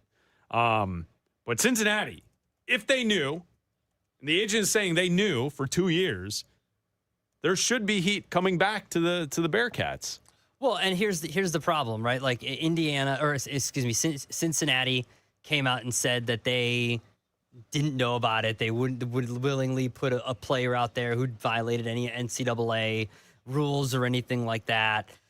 But what you also have to think about, if you're an NFL team that is going to be drafting or, putting up a bid to draft Brendan Sorsby in this case, is that he bet against his teammates. Like, what kind of a locker room guy are you getting? You know what I mean? Like, again, he can admit that he's getting help for his problems and his addiction and all of that, and you can bring him in for an interview if you want to. You've got about a month until this draft takes place because it has to take place so many weeks before official training camps take place. So you've got about a little less than a month before this can happen. So before the emails get sent out for this draft to take place, like it's a fantasy football draft from the 80s or the late 90s. So I just don't know what teams are going to be willing to put up given all of this. Again, this goes into what's going to be happening and what's going to be taking place around Brendan Sorsby. And if a team is going to be willing to deal with the headache of bringing in this type of player, because this goes into, like, I'm not comparing it to what bringing in a player like Shedeur Sanders is, but it comes with the media attention of bringing in Shedeur Sanders, right? Like, do you really want to bring in a player to your locker room that you're going to have all this media attention for a guy that's not even going to play? You know what I mean? And is your locker room and is your team capable of handling that? Yeah. Like I keep mentioning the Steelers. Like, if the Steelers bring Sorsby in, I feel like Mike McCarthy and Aaron Rodgers and all them and that organization, even though Tomlin's not there, is perfectly capable of being like, he's here to be the backup. He's here to learn. That's it. End of story. We're going to be fine, you know? But if he goes to, let's say, the Jets, if he goes to the Cardinals, if he goes to a place where he has a chance to start, that is a much bigger conversation and much more media attention than I think a team is willing to gamble on, and for lack of a better word, with Brendan Sorsby. No, do than it. to do bring it. in. Yeah. Promo code BNA26. Absolutely. On DraftKings, please. Yeah, I mean, it's that the fit is going to make what this is, right? Like, you got to find the right fit, the right situation. The pro day is set. July 11th will be the pro day. He's going to be at Carroll High School in Clear Lake, Texas for the pro day. So as we look at Sorsby, NFL teams will be able to take a look. They'll see. Sorsby will have his pro day, and then the supplemental draft will take place, and we'll see if someone puts in a bid on Brendan Sorsby and whether or not it's been worth the headache. Like, for Texas Tech, was it worth the headache? I think up until Monday, they thought it was, because I think they had championship aspirations dancing around in their dreams. I think that's what they had at Tech, right? Mm-hmm. When you look at it for Cincinnati, like, I don't know, you didn't get anything out of it. Now you're suing the player for leaving the school and NIL and all this stuff. Yeah. So, like, I don't think it was worth it. But that's the latest. And the agent says, look at Cincinnati, because they've known for 2 years. He said that on a radio station in Dallas. It's Bleck Abdalla here on Westwood One Sports and the Westwood One Sports app. Raj is out today. Stu is in, and we will have over and unders with Stu coming up next. International soccer is taking over the U.S., and the only DraftKings has you fully covered. The DraftKings Sports app is now available in all 50 states. Sweat all the matches you love all in one place with one app. New DraftKings customers sign up with code B&A26 and spend $5 to get $200 in rewards within 21 days. That's code B&A26 for Bleck and Abdalla 26 in partnership with DraftKings. The crown is yours. Bet with DK Sportsbook. Gambling problem? Call 1-800-GAMBLER. 1-800-MY-RESET. New York, call 877-8-HOPE-NY. Text HOPE-NY. Connecticut, call 888-789-7777. Visit ccpg.org. On behalf of Boot Hill Casino in Kansas, bet tax pass-through may apply in Illinois. 21 plus, void in Ontario. Event contract trading with DraftKings predictions involve risk of loss. Sportsbook's bonus bets expire in 7 days. $50 in predictions dollars issued weekly for 3 weeks, expire in 1 year. Redeem one non-withdrawable reward. Availability varies. Predictions offer void in New York. Ends June 28th. Terms at dkng.co/audio. The U.S. men's national team looks to go 2-0 in group play when they take on Australia. Can the Americans win 2 games in group play for the first time since the original World Cup nearly a century ago? We'll find out tomorrow. Westwood One Sports.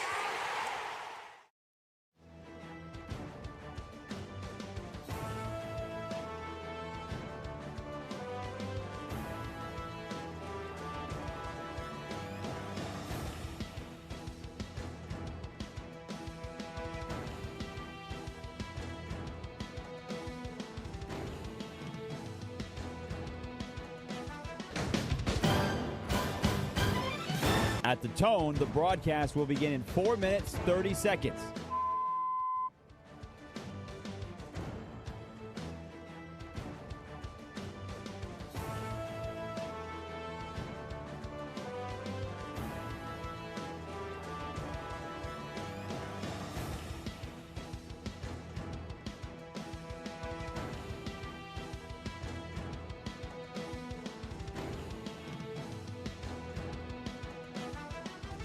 At the tone, the broadcast will begin in 4 minutes.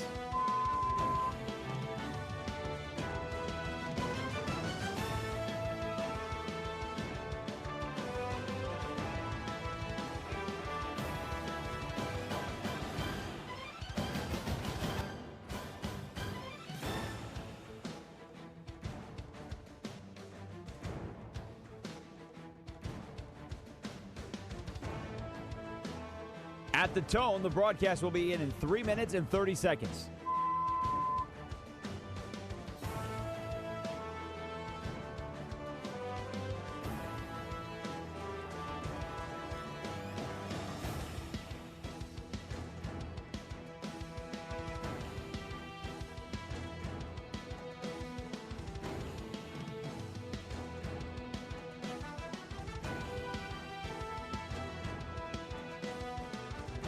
At the tone, the broadcast will begin in 3 minutes.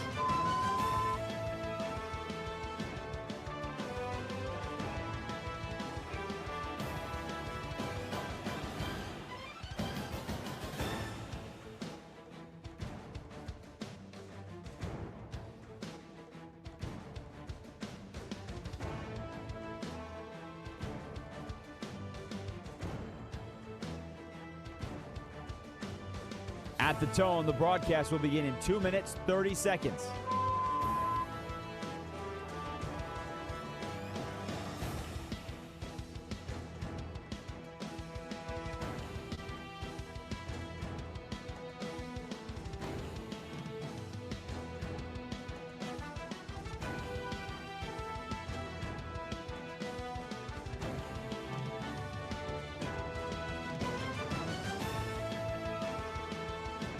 At the tone, the broadcast will begin in 2 minutes.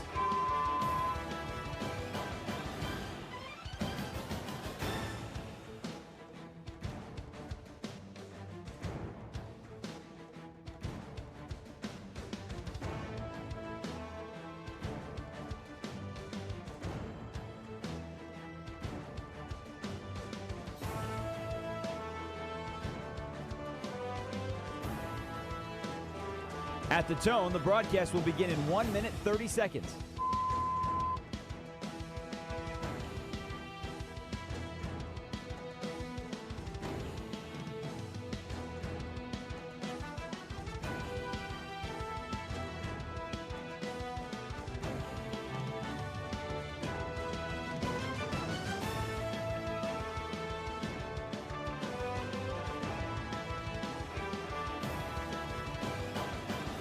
At the tone, the broadcast will begin in 1 minute.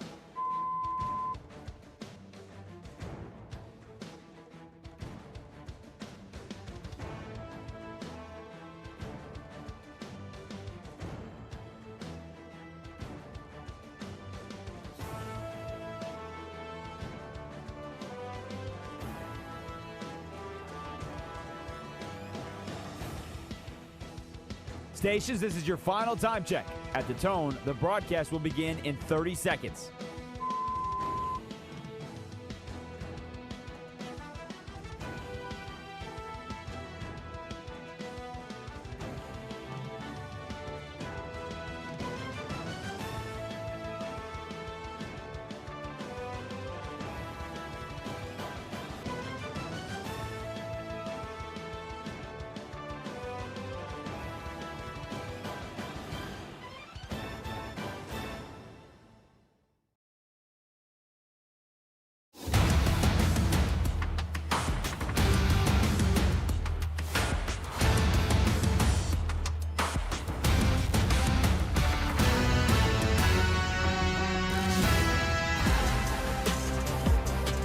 This is Bleck and Abdalla on Westwood One Sports.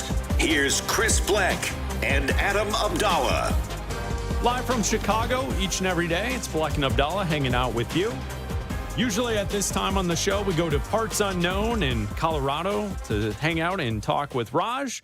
Raj is out today, and Stu Kovacs is in for Raj in New Jersey, and he now joins us for Over and Unders. What's up, Stu? What is up, guys? It's been a while since we've worked together, but I'm happy to be back with you guys. This is fun. It's a good Thursday show. What's up, Stu? Not much. Let's start with you guys started the show talking about Joe Burrow's comments comparing this year's Bengals team to the 2019 LSU Tigers that won the national title.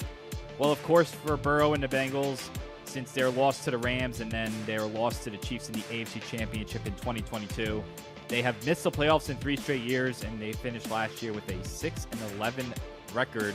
So over under a half, so 0.5 playoff wins for Joe Burrow and the Bengals in 2026. Bleck?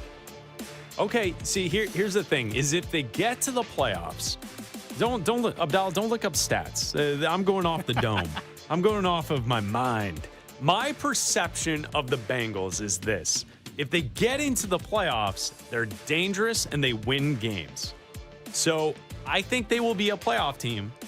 I'm going to take the over. I think they get at least 1 playoff win this upcoming season. So I'm going to go over the half game on the over and under. I'm going to say under. I'm going to say under because I'm going to go through the other teams that will make the playoffs here. You're going to get the Bills. They'll lose to the Ravens. They would lose if the Texans win that division. That defense is going to shut them down. They're worse than the Broncos. They might have a chance against the Patriots if they face the Patriots. That would be a really fun game. Let's see. Who else? Maybe the Chargers they'd have a chance against. I'm still going to say under because to me there's still a lot more teams that are better than them that if they get into the playoffs, I'm worried about a lot of these defenses, a few of these defenses, let's just say. Especially, let's say they have to face the Texans. I would be very worried about that. So I'm going to say under. You understand my point, though. When they do get into the playoffs, doesn't it feel like they always they get a game? Okay. With Burrow? Yeah. Yeah, because when they got there in 2021, they got to the Super Bowl. Okay. Won a couple of games. Yeah, they won a few games. 22 the year after, they lost in the conference championship round. They got a couple of games. And I always feel like they're getting these games on the road, too. Am I wrong on that as well? For the Cincinnati Bengals, like they're winning some of these playoff games on the road. Okay. Which to me, that's impressive. Okay. It's a different year. Let's see. Divisional round in 2021, Wild card, or was that game? Conference championship game that they won. That was against Kansas City. I think that was in Kansas City, right? Yeah. Yeah, it was at Arrowhead. Yeah, because they called it Burrowhead for a while. Yeah, so if they get in, they're gonna win a game. They might. All right, that's a good question. Good job, Stu. What's next? All right, moving to the NBA. Obviously, it was a disappointing end of the season for Victor Wembanyama and the Spurs as they lost to the Knicks in the NBA Finals after getting past the Thunder. Now, Wemby also had a great regular season. He finished third in MVP voting. He had 5 first-place votes behind only SGA, who won it, and Nikola Jokic, who was the runner-up. So, over/under 3.5 combined NBA championship rings and regular season MVPs for Wemby in his career. Abdalla. Okay, so he's got to get 2 rings and 2 MVPs, I would say, because you'd have to split those up evenly. Now, remember, you told me in the audience yesterday that Wemby will get injured in his career and not play a full career. I never said that. I just said that. Stu, that's what he said. No, I didn't. I said he could. I said he could go the way. He could. He could go the way of Factor Zion. it into your answer. He could go the way of Zion. He could go the way I think they of- have different work ethics. They might. They might not. We never had know. like a You think 10-minute the, conversation about this. Joel Embiid. You think the OF models are going to get Wemby too? They might. You never know. He's French. He might start smoking a bunch of cigs. You don't know. Oui. I'm gonna say over. I'll go over. I will go over. I'll think he'll get 2 and 2. Wow, only 2. 2 and 2, at least. My statement on saying wow, only 2 is in regards to MVP. I just think there's more. There's more like fatigue. Like they won't just they're not just gonna keep giving it to SGA. Like next year, they're not just gonna be like, all right, SGA gets it again. No, I don't. Like Wemby's not gonna get it 5 years in a row. I think the perception of Shai Gilgeous-Alexander has now changed. I know, So I know. I agree with you. He's not going to get a third. I know, but I think Wemby's not gonna give it. I think there is a voter fatigue factor, and I don't think he's just gonna get like 3 or 4 in a row. Yeah, but there's also the looking back at the 90s factor of like, we all realized Jordan deserved more than what he got. Okay, but we also say that voter fatigue is real. Yeah. Yeah, oh, okay, so you're going to say you're saying under? I'm saying over. You're going over. I said over, but I Okay. said 2 and 2. Okay. Ish. Yeah, this is tough because I think the number that could inflate the overall total is the MVPs. I understand your point of voter fatigue, but if he is every single season the best defensive player, and if his offensive game takes just another step forward, Wembanyama will be the MVP multiple times in his career in the NBA. The challenging aspect to this conversation is winning the championship. I don't think it's as given that he's just going to collect 5 rings, 4 rings. Like, it's the MVP. That's where he's going to get the most awards. So when you combine them, I think you have to go over just based on the fact that I'm assuming he will get 1 championship at least. Maybe more. He's definitely going to get more than 1 MVP. So if you just go 2 MVPs, 1 championship, that's under. He just has to get one or the other, a third MVP or a second championship. I think that's doable. I see Wembanyama playing for the next 20 years. I don't think he's going to be riddled with injuries like you think he's going to be. I never said that. I never said he would be riddled with injuries. I just said he gets tired. Yeah, but you painted a picture that he was like, you said the word, you said the name on the air yesterday, Greg Oden. I said that big dudes sometimes get hurt. Yes, That's all I said. I know. You also like to do this thing where you put words in my mouth. So No, did you not say Greg Oden yesterday? When I gave examples of big dudes that get hurt. Yes. Yeah. And I gave the example of Kareem Abdul-Jabbar. Yeah. And remember 2 weeks ago when I said that he looked tired. So just remember that. Yes, you were right. I gave you your okay. credit. I'm going to keep bringing it up. Gold star for Abdalla. I'm going to keep bringing it up. He got that right. And Knicks won the championship. Stu, I'm going to say over. I don't feel great about it, but I'm going to go over with the 3.5 combined championships and regular season MVPs. I love it. Well, one player that is another big name player, this one in Major League Baseball, that's Tarek Skubal, and he's been in the news. He's come back from his injury, and there's debate whether or not the Tigers will trade him at the trade deadline, and if they trade him, who will they trade him to? Well, according to Jeff Passan, he believes that the Dodgers can put together the best offer for him, and they can offer him the most money. That is not too shocking. He also said that Skubal is seeking at least $400 million on his next contract. So over/under $399.5 million for Tarek Skubal's contract. Bleck?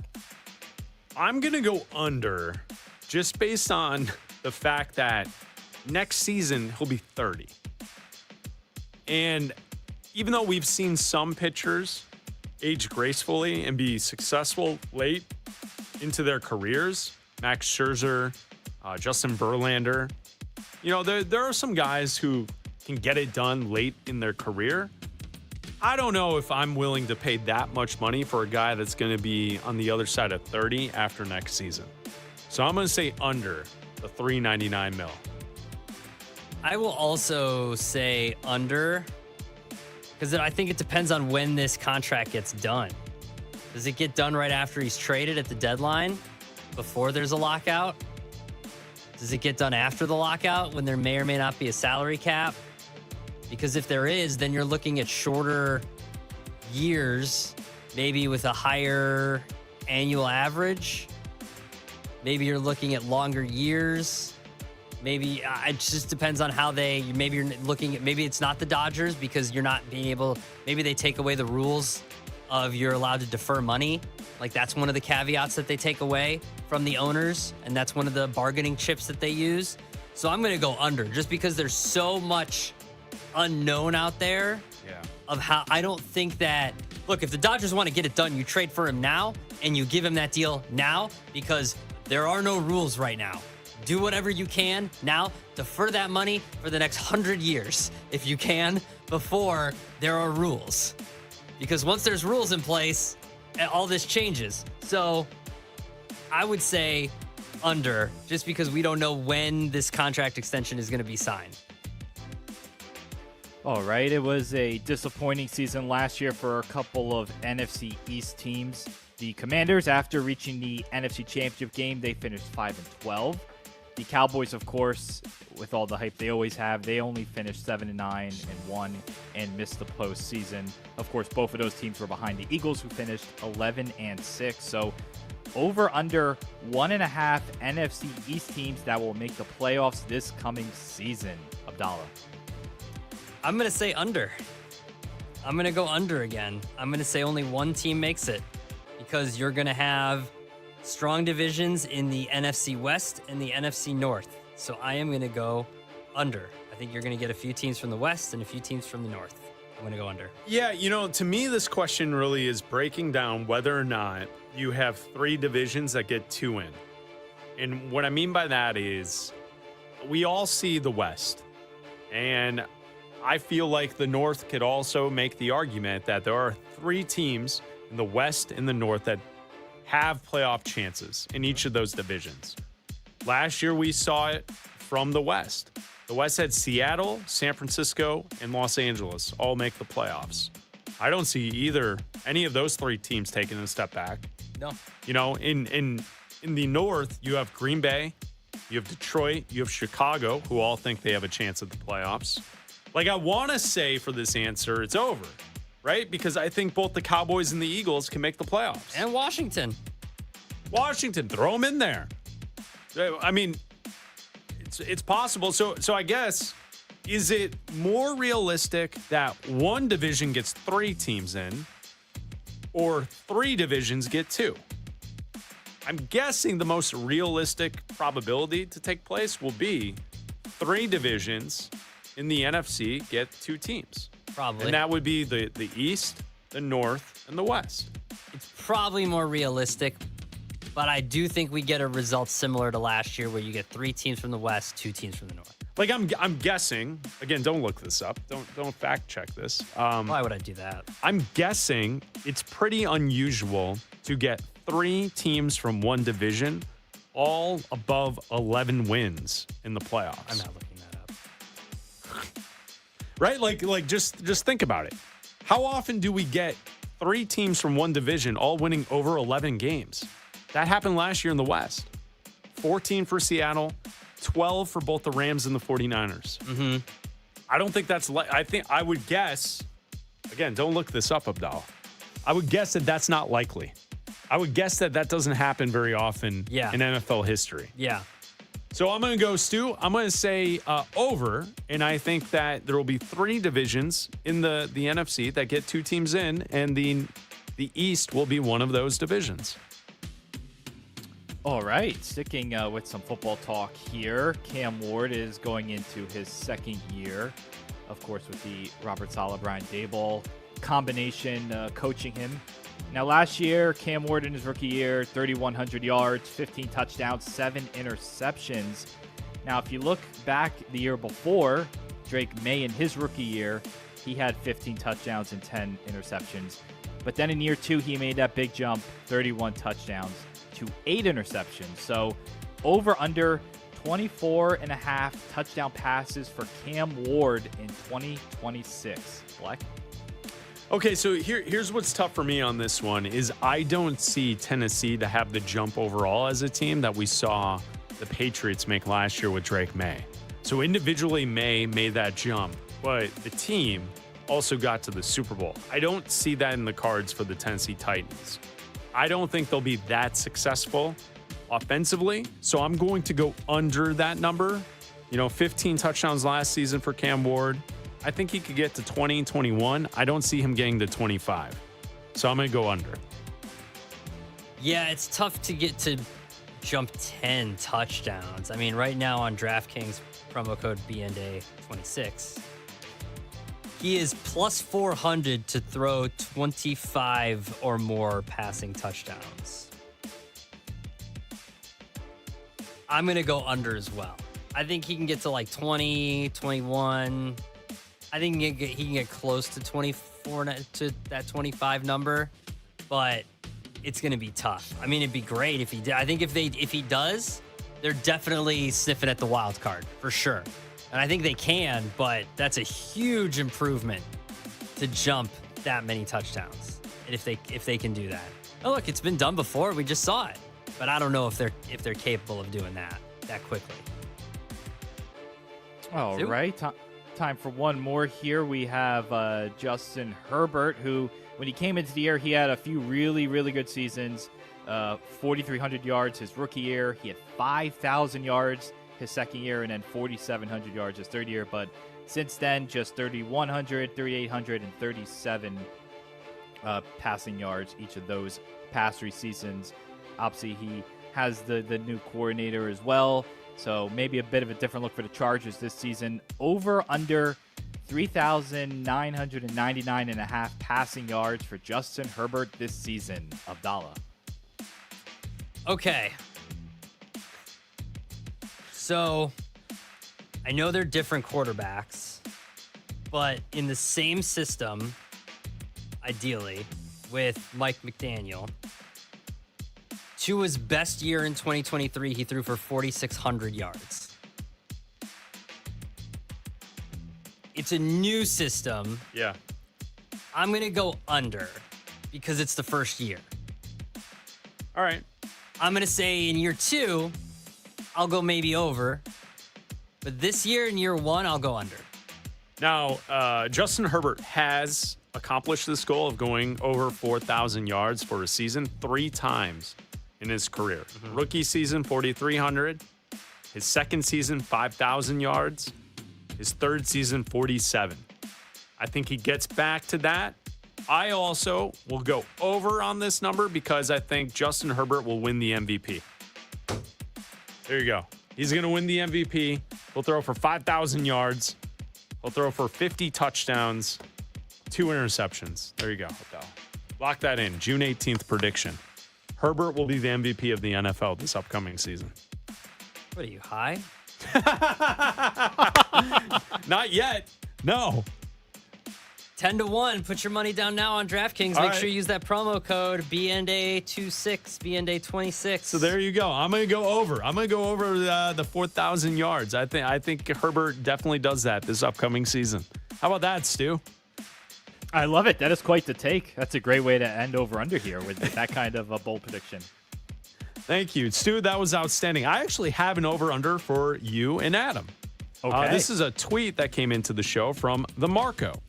He says, we got to get a over-under line on the number of times you guys say soup in that segment, the World Cup of Soup. Oh. What's the over-under? We will have another soup today here on the show as we celebrate the World Cup of Soup. What should the over-under line be on the amount of times that we say soup in that segment? Well, it's at least 15 and a half, at least. What do you think, Stu? Yeah, at least 15 and a half. I was before he said that, I was gonna say 19 and a half. So I was gonna say about 20 would be the, I was close. I was close to range. setting the line. Yeah. Yeah. All right, fantastic. Thank you, Stu. We appreciate I'll count it. next time. How about that? Yeah. No, all good.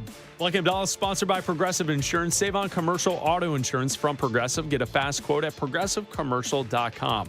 Will the Knicks try and bring back everyone to defend the NBA title? We'll talk about that coming up next. We're a month away from NFL training camps opening. The return of Patrick Mahomes, QB battles in Cleveland, Minnesota, and Atlanta. Myles Garrett joining Matthew Stafford in LA. Get ready for football season with Westwood One Sports.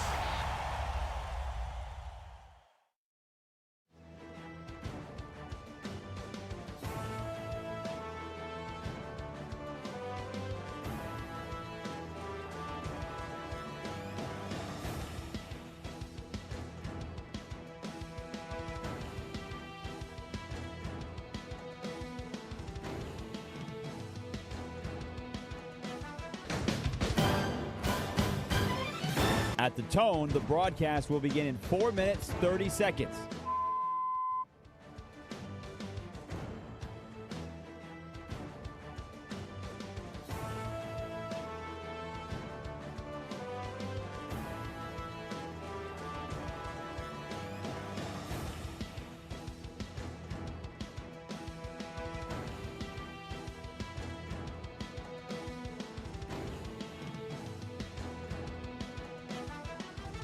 At the tone, the broadcast will begin in 4 minutes.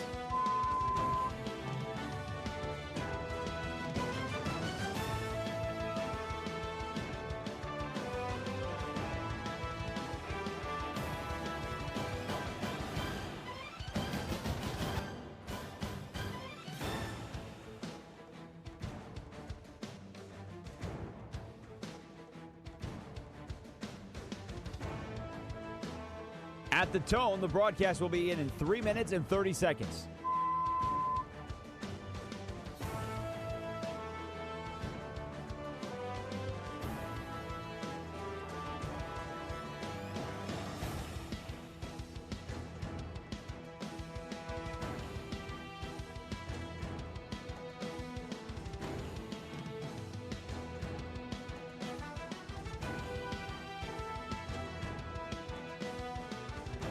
At the tone, the broadcast will begin in 3 minutes.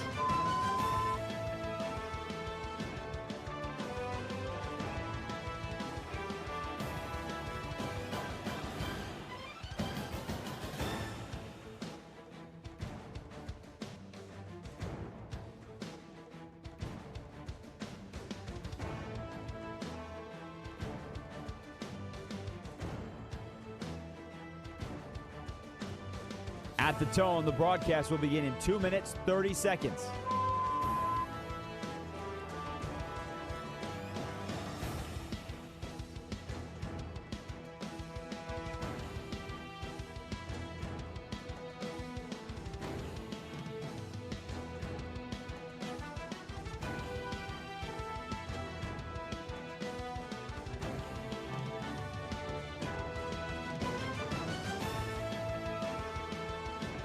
At the tone, the broadcast will begin in 2 minutes.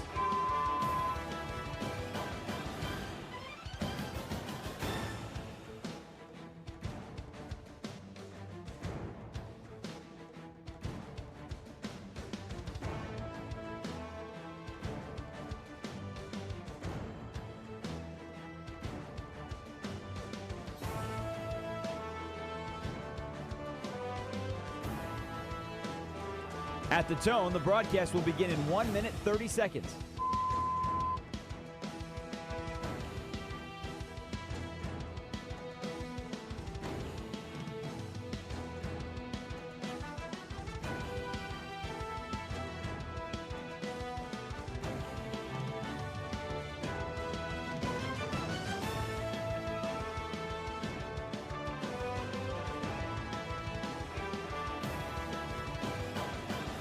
At the tone, the broadcast will begin in 1 minute.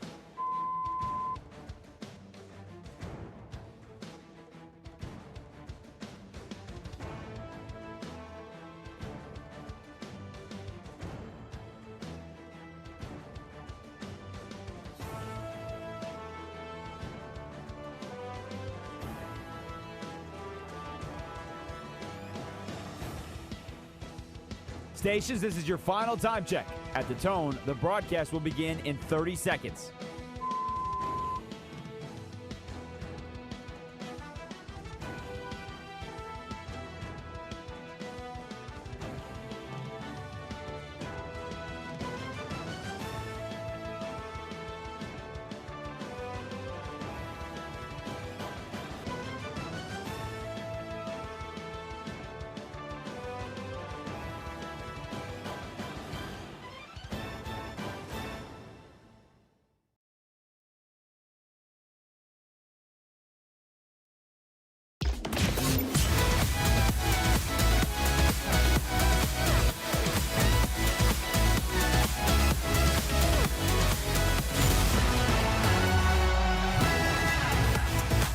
This is Bleck and Abdalla on Westwood One Sports. Here's Chris Bleck and Adam Abdalla. You know, watching TV or you see anything online today, the New York Knicks won the championship, and today is their championship parade, their rally through the Canyon of Champions in New York City, and the celebrating is going on, and it looks outstanding. And I woke up today early, and I saw video clips of people that were traveling on the subway and the train stations trying to get to the parade route. And I mean, didn't New York police at like real early this morning, like we're talking like 7 a.m., say like the crowd spots are already filled? The viewing area was already full at like 8 or 9 a.m. Like it was done. Don't come to try and join the parade. The train had stopped making stops at a certain point. Like you can't get to that. And if you left, you weren't coming back. No bathroom breaks. Well, no. It's like New Year's Eve. Yeah. All the people that go out for Times Square. You better brought a diaper or something. Like that to me is the craziest thing about that whole deal is that people that go to celebrate New Year's in Times Square, that you can't get out.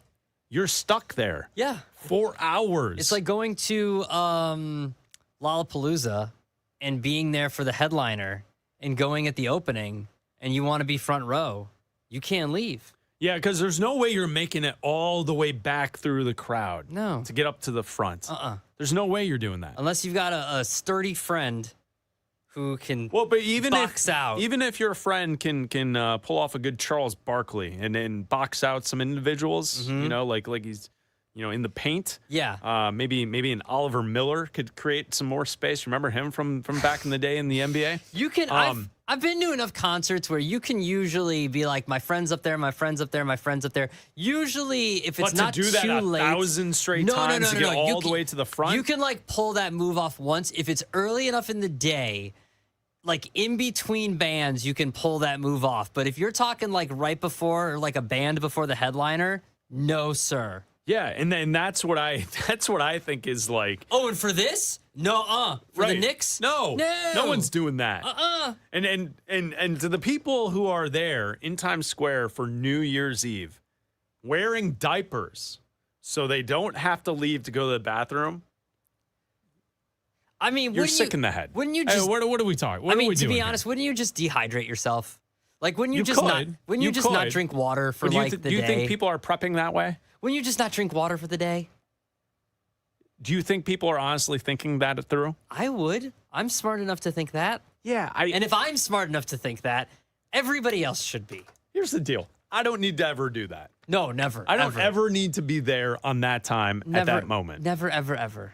All right, so the parade's going on in New York right now. People are having a great time. The photos look awesome. I saw Josh Hart just living it up. He's enjoying. Yes, they're the champions. It's great. I saw one of the floats has Patrick Ewing. He's like got his own car. Like that's awesome. Spike Lee's on a float. Celebrate the former Knicks. I think he's on Brunson's float. Oh, is he? Spike Lee's on Brunson's float. Ben Stiller's on Brunson's float. Did anyone? Who's the worst player on the Knicks? Did he get stuck with Jimmy Fallon? No, who's the one guy? I just saw that someone got mistaken for a fan. Tyler, what's his name? Oh man, I lost the tweet.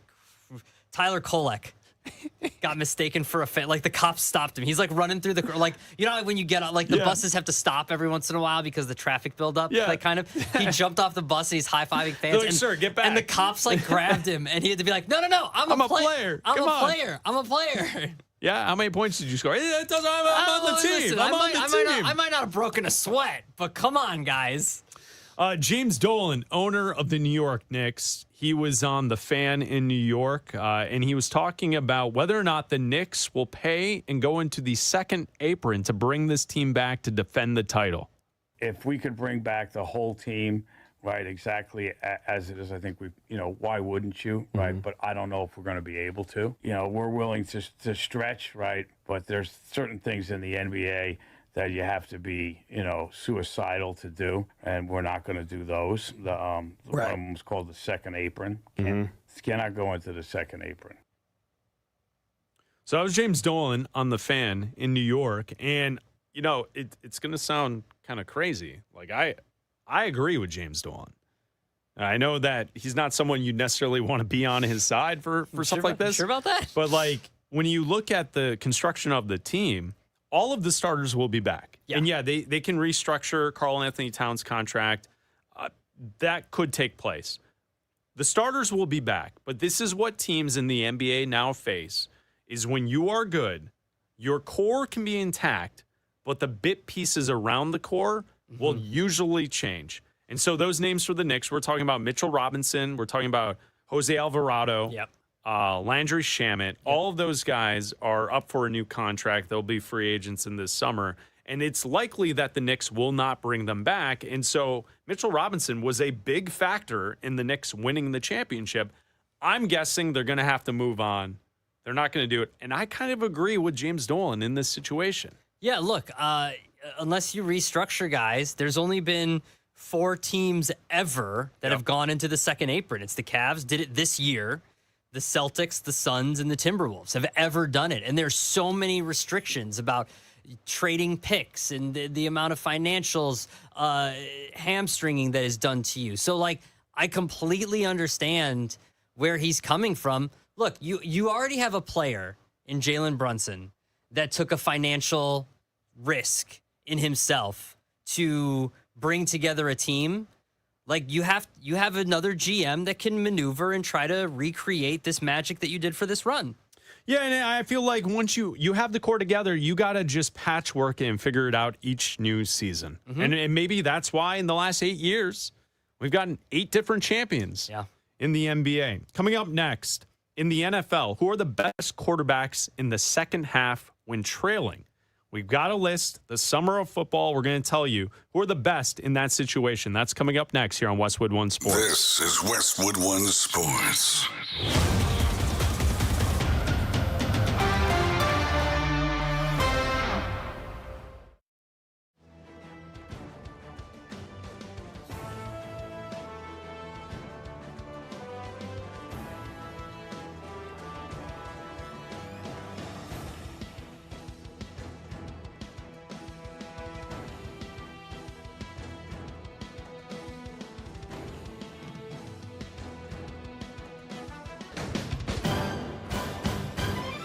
At the tone, the broadcast will begin in 4 minutes, 30 seconds.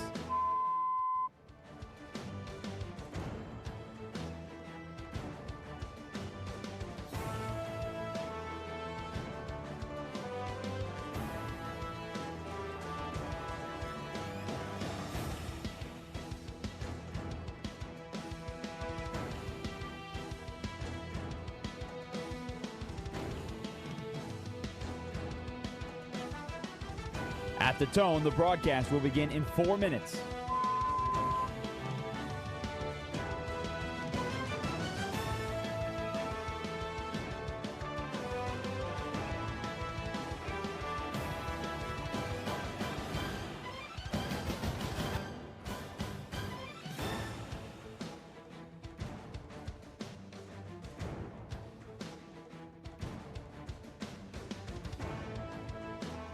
At the tone, the broadcast will begin in 3 minutes and 30 seconds.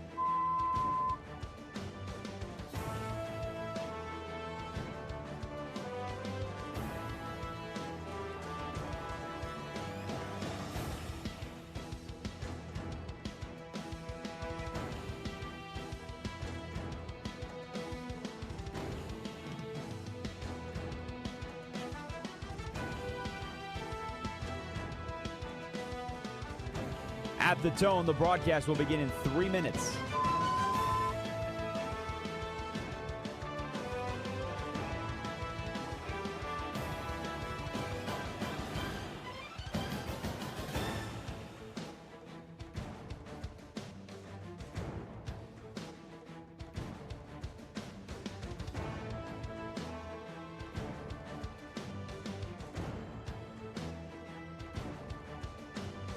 At the tone, the broadcast will begin in 2 minutes, 30 seconds.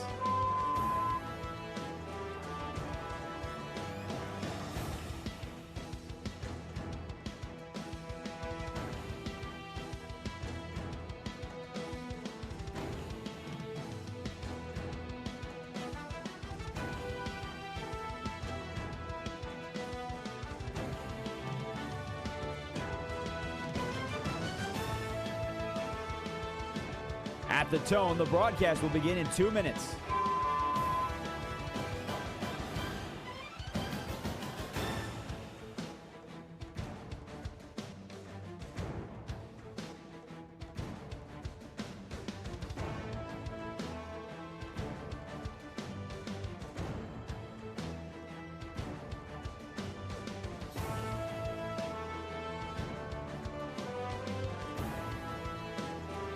At the tone, the broadcast will begin in 1 minute, 30 seconds.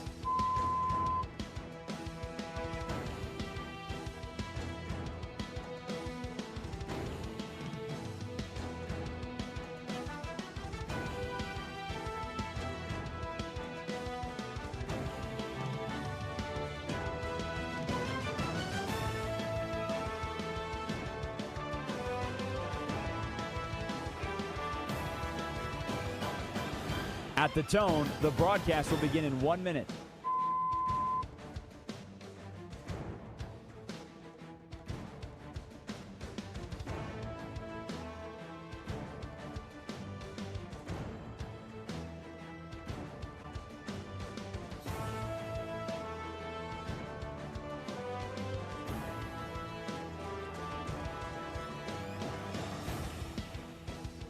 Stations, this is your final time check. At the tone, the broadcast will begin in 30 seconds.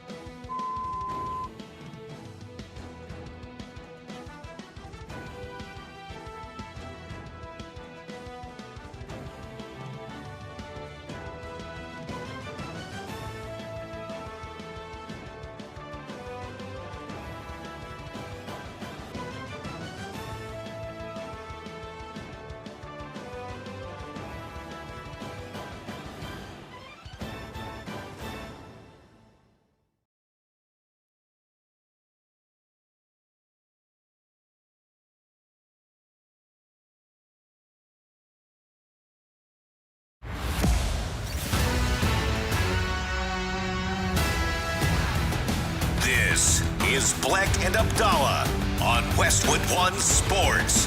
Here's Chris Bleck and Adam Abdalla.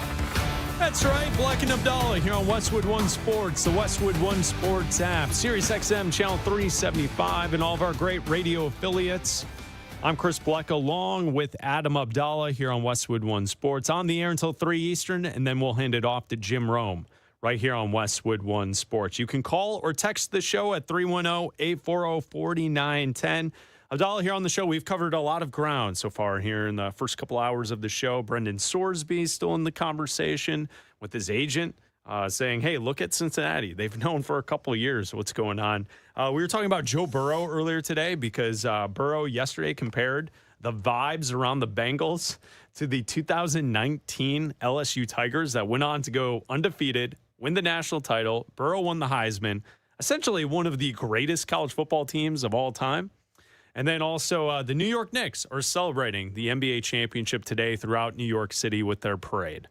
Yeah, and it looks like everybody's having a ton of fun out there. Like the whole where it ends, and the mayor just talked, and Alicia Keys was out there singing Empire State of Mind and all that good stuff. And then, yeah, vibes at everybody's football camps are great, and everybody thinks they're going to win the MVP and a Lombardi trophy. And so what have we're a saying parade is it's vibes are high Thursday here on the high. show. Vibes are great, high. man. It's a Vibes summer are day. great. Vibes are great.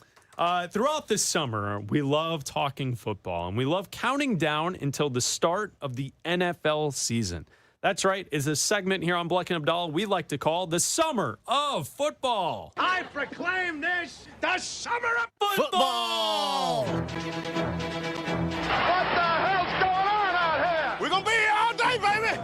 I like this kind of party. Only Brett Favre could do that. I don't care what you say. I'm just here so I won't get fined. Just keep matriculating the ball down the field, boys. We need a National Guard. We need as many men as you can spare because we are killing the Patriots. The Summer of Football with Bleck and Abdalla. I throw, you catch. It's not that hard, okay? Westwood One Sports, your home for the NFL. How about this, Abdalla? The Summer of Football, days until the start of the NFL season. We are on day 83. Day 83 until we get to the start of the NFL season. The Patriots and the Seahawks kick things off this upcoming football season, counting down the days. Day 83. Woo, baby. We're moving Matriculating our way through the summer, Chris. Just matriculating our way. We're moving it. All right, today we are taking a look at this. When we say who are the best quarterbacks in the second half of a game, win losing. We saw a tweet from Warren Sharp. He has the list of quarterbacks. Best quarterbacks when losing in the second half of games last season. Now, the metric he uses is EPA per attempt. So that is what he's going off to come up with this list. Yes. Here are the top 10 names. Quarterbacks who are the best in the NFL losing in the second half. Guys that you want on your side when you're down. Yeah. Making moves, right? Number 10 on the list, Dak Prescott. Doesn't surprise me. One of the best quarterbacks in football. Number 9, Mac Jones. Pretty good. Pretty good. Not as many attempts, but okay. Yeah, but I'm not surprised. It's a good, listen, Kyle Shanahan, good system. All right. Number 8, Drake May. MVP candidate, not surprised. Number 7, Patrick Mahomes. Number 6, Brock Purdy. Same system as Mac Jones. Good system. Right? Number 5, Caleb Williams. The most come from behind wins in the last 2 minutes of games in NFL history in a single season. Number 4, Josh Allen. Oh, no stat for Josh Allen? I don't have a stat for that. I don't have a stat. He's just great. Come on. I mean, what else do you say? Great. Just amazing. Number 3. This is the best quarterbacks when losing in the second half of games last season in the NFL. EPA per attempt. Number 3, Bo Nix. Can see that. Number 2, Jordan Love. That's interesting. Is it interesting? That's interesting. That's interesting. That's okay. Interesting to me. And number 1 on the list should not be a surprise. Last season, he was the best quarterback in football. My MVP. He was the MVP of the NFL. My MVP. Matthew Stafford comes in at number 1. The best quarterbacks when losing in the second half. The guy you want on your team to bring your team back. All right, a couple things from the top 10. I'm a little surprised that both of the 49er quarterbacks are there, Mac Jones and Brock Purdy. Okay. I'm a little surprised at how high Bo Nix is on the list. I'm very surprised that Jordan Love is second. Okay. Did not see that. Didn't think that Jordan Love would be at the top of the board. Okay. And Caleb Williams and Josh Allen being 4 or 5, I thought that they would be 2, 3. Those are my thoughts of the top 10. Okay. Well, so to your Jordan Love thought, Yes. Someone asked Warren Sharp about that. Okay. So when trailing in the second half since 2024, out of 49 QBs, Jordan Love has ranked number 2 in EPA per attempt, number 2 in yards per attempt, number 2 in first down rate, number 8 in success rate, and number 6 in touchdown to interception ratio. When he pushes the ball down the field, he is number 10 in air yards without creating negative plays. He is number 1 in lowest sack and interception rate and number 1 in lowest pressure to sack rate. He is one of the best quarterbacks since 2024 when trailing in the second half of games. Hand up. That's my fault. Here's my mistake. My fault. Err on me. The Packers are better when they're losing because they actually push the football down the field. They do. You're right. So those stats make sense because what gets LaFleur and the Packers in trouble is the little dink and dunk stuff around the line of scrimmage when they're trying to protect a lead or they think they have a game in hand. 100%. And No, that's you're been, right. I honestly, totally forgot that's been the complaint of Packer fans. Yes. Is that when they open up the offense and they have to come from behind, all of a sudden Jordan Love looks like an awesome quarterback. That's the thing. And Packers fans have been railing on LaFleur for years about this. Big and it's miss. like, why do you not keep your foot on the gas? Yeah. Keep your foot on the gas because look at the numbers when Jordan Love has his foot on the gas. Yeah, you're right. When Jordan Love keeps his foot on the gas, number 2 in EPA per attempt, number 2 in yards per attempt, number 1 in lowest sack to interception rate, number 1 in lowest pressure to sack rate. Like, the dude is good,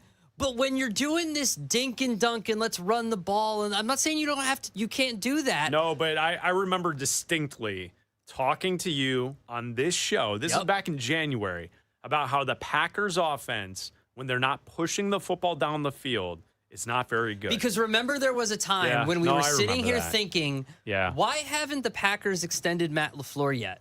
There was a time when we were like, he's going to get an extension. And we're like, why haven't we gotten the alert yet that the Packers have extended Matt LaFleur? And there was a question as to whether that job was going to be open. There was questions as to whether he was, Packers fans have always been a little restless with Matt LaFleur. And you and I broadcasting out of the great city of Chicago every single day, we know a lot of Packers fans. We hear from a lot of Packers fans that are restless with Matt LaFleur, that want more out of Matt LaFleur. And it's because of that reason that when they have a lead in games, he goes into this protection mode, where let's just run the ball and protect this little lead that we have. And what happens? The other team starts to come back. The other team gets a lead, and you get games like you did in the playoffs against the Bears where they come back and they beat you. Yeah. That's exactly what happened. No, you're right. Yeah, okay. Now that I pause, it's the summer. I had to think about it. I had to put my football thoughts on and really dive into that. You're right. Yeah, that makes sense that Jordan Love is that high on the list. Chris, that makes total sense. You gave me the top 10. Yes. What would you like to know? Could you please tell me the worst quarterbacks? Yeah, well, when trailing in the second half of games? Yeah, so essentially, dudes you don't want as your quarterback when your team's losing. Well, this is who could they be? Who could they be? Well, let's hold on. Before you start. Yeah, I feel like this is just going to be one big slam dunk on a couple of cities. Before you start. In the year of our Lord, 2026. Our football Lord? In the year of our football Lord, John Madden. And Walter Payton. And Mike Ditka. Yes. Clutch. How many teams are still in the NFL? 32. Okay. So there are 36 quarterbacks on here. Yeah, the list is to 36. Yeah, I understand. Because there's qualified quarterbacks. I just want to say because Mac Jones is 9. So I understand. I know, but I just want, because there's a couple full-time starters pretty low on the list that are worse than 32. Well, I'll give you one who's low and you would not expect it.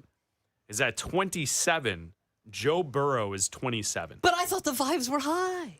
Vibes are high. And also, my opinion of Burrow is he's great at the end of games. Could you tell me real quick who number 24 is? 24, Justin Herbert. Oh, that's your MVP. Is that your this upcoming season? Is that your next year? Next year is going to be much better. Oh, is he? Yes. Is he? Stu, did you hear that? Stu, did you write that down for next year? Did you write that down for next season? Yeah, that his MVP is going to be better. Is 24th in the league when trailing in the second half of games in EPA per play? Yeah. Okay. Yeah. All right, EPA per attempt, excuse me, but still. All right. Please give me the worst. Right. I just wanted to preface that because some of them. Those are some big names at the bottom of the list. There's some big names at the bottom that are full-time starters, including one who wants a new contract. Oh, yeah. Well, okay, so here's the bottom of the list. So the qualifying quarterbacks goes to 36. Yeah. Number 36 is a quarterback that finds himself in a quarterback battle this summer, and that will be J.J. McCarthy. It's the worst. Well, what's funny about that, and we know specifically because of our location in Besides Chicago. everything? Well, no. Go back to how the season started for J.J. McCarthy last year. Think about it. This is quarterbacks, EPA per attempt when trailing in the second half. Yeah. The Vikings started their season last year with an epic comeback on the Chicago Bears. Yeah, but if you watch the game, No, I they know. came back by running the football. I know. So McCarthy is 36. And number 35, we find Abdalla's favorite quarterback. Stop it. I will fight you in this studio. In this studio. I will fight you we will go out to the loud hallway and we will fight in this studio, okay? That's an inside joke. The hallway is very loud. It's a very loud hallway. That is true. All right, you want to fight in the halls of NBC Tower here in Chicago? I'm just saying be careful number 35. before you say these words because you will summon the bots. It will summon Abdalla's anger from within. No, it'll summon the bots after you. Number 35, Shadur Sanders. Here they come. Number 34, CJ Stroud. Wow. Number 33, Cam Ward. Yikes. Number 32, Joe Flacco. He's old. Number 31, Kirk Cousins. He's not going to be a starter for long anyway. So those are the worst quarterbacks EPA per attempt in the NFL when losing in the second half of games last season. Yeah. That's bad. That's real bad. Well, you're talking about the bottom three are three individuals we have talked about a lot in this offseason, all for kind of different reasons. One is J.J. McCarthy's in a quarterback battle because they brought someone in. Shadur Sanders is in a quarterback battle because the guy who's there is healthy now, and we expect him to be the starter, even though Shadur Sanders is fighting for the position. And number 3 on that list, C.J. Stroud, he's fighting for a new contract. Fifth-year options picked up, but whether or not he gets a long-term deal from the Texans is a different story. So those are the 3 worst in the NFL at the end of games, second half, losing EPA per attempt. Yeah, some other notables on the list. 22nd, Jalen Hurts in the league. The most disrespected quarterback in the league, number 21, Jared Goff, is on that list as well. Pretty low. Good call. Lamar Jackson came in at 18th in the league. Now, I don't know how this factors. Again, how many of these guys are actually trailing in the second half of games? You know what I mean? And, how often do they need to be bringing their team back in the second half of games? Look at the teams at the top of the board. Rams, Packers, Broncos, Buffalo Bills, Chicago Bears, 49ers, Chiefs. The Bears were trailing a lot in the second half of games. Patriots, Cowboys. The Cowboys are the only team in that group that I just listed off that did not make the playoffs. Yeah. Right? 49ers made the playoffs. The Broncos got to the AFC Championship game. Oh, it was Mahomes. The Chiefs didn't make the playoffs. Yeah. So the Chiefs. Yeah, but the Patriots won 14 games. How many of those games were they trailing? The Chiefs and the Cowboys were the only ones. How many of those 14 games were they trailing? Well, how many games were the Rams trailing in? Exactly. That's my point. Is how many of these games were these guys trailing in? And then also, you mentioned Cam Ward, 32nd. Yep. If you look at Jackson Dart, 25, some of these guys have new coordinators, new coaches. I'm curious to see when we look at this list next year, how much that changes, to Yeah. see like what these guys look at now when they have a new coach, a new system. It's a good list. Good list. Interesting list. Interesting conversation. Some of the names at the top make sense. Yeah. Couple surprises. I'm not surprised by the bottom of the list. Neither am I. Right? Like it's what our eyeballs tell us. Mm-hmm. Right? Like JJ McCarthy ain't it. Shadur Sanders, not very good. CJ Stroud struggled big time. Yeah. Like it's not a surprise that those three are the names at the bottom of the list. It's surprising that the How about that? Raiders are going with Kirk Cousins. Yes, it is. How about that? Day 83. 83. Matriculating. So what? We will be off tomorrow. Yes, we are. Mike Wickett will be in for us here on Bleck Abdalla. But when we come back on Monday, I believe we will be at day 79. Oh, we're in the 70s. So we're counting down to the start of the football season. Westwood One Sports is your home for the NFL. It's Bleck Abdalla here on Westwood One Sports and the Westwood One Sports app. Could we have a change with the Major League Baseball Home Run Derby? It's interesting. Last year got a little rushed. I felt like it was rushed with the time clock. You didn't get the full allotment of swings that I wanted to see. I like dingers. I like the home runs in the Home Run Derby. It's fun. Don't look at me like that. It's fun. It's one of the few like all-star events that's actually worth watching. I like it. And they're going to add a new rule and change it for this year's format. We'll tell you about that coming up next. Baker Mayfield is looking for a new contract before training camp. Will the Buccaneers get a deal done with the franchise QB or risk a distraction hovering over Tampa Bay all season? Westwood One Sports.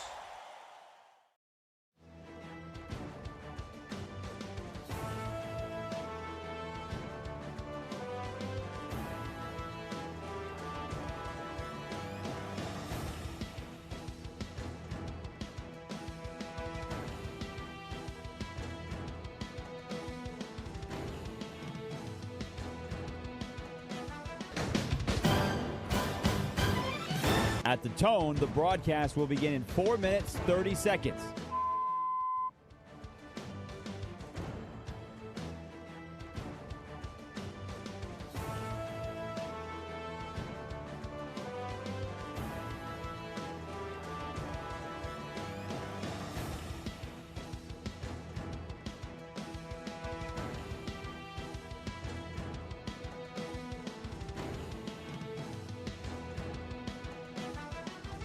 At the tone, the broadcast will begin in 4 minutes.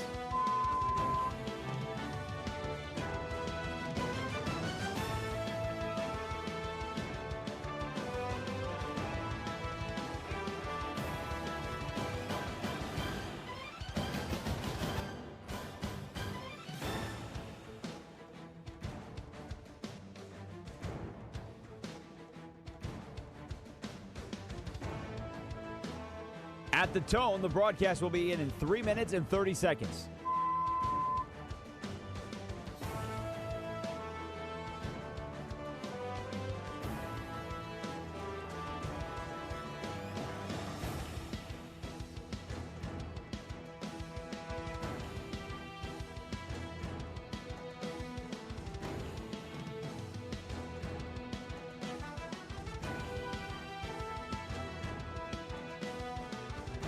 At the tone, the broadcast will begin in 3 minutes.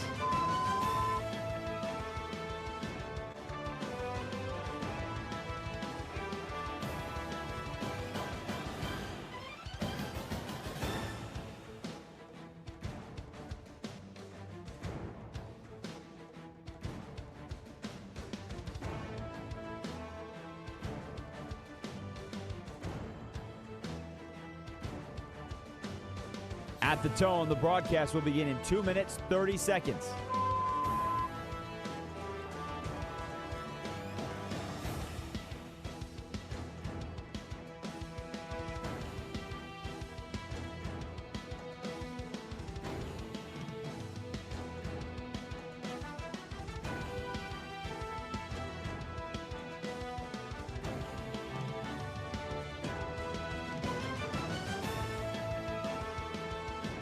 At the tone, the broadcast will begin in 2 minutes.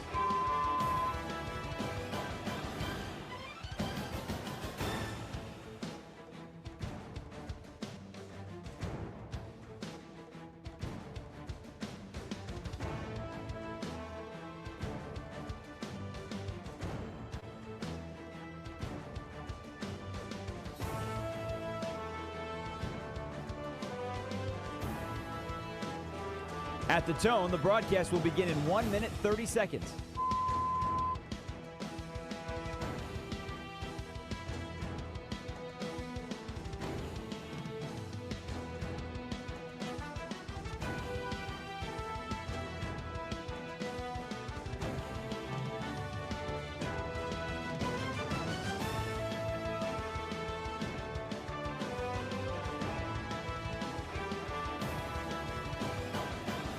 At the tone, the broadcast will begin in 1 minute.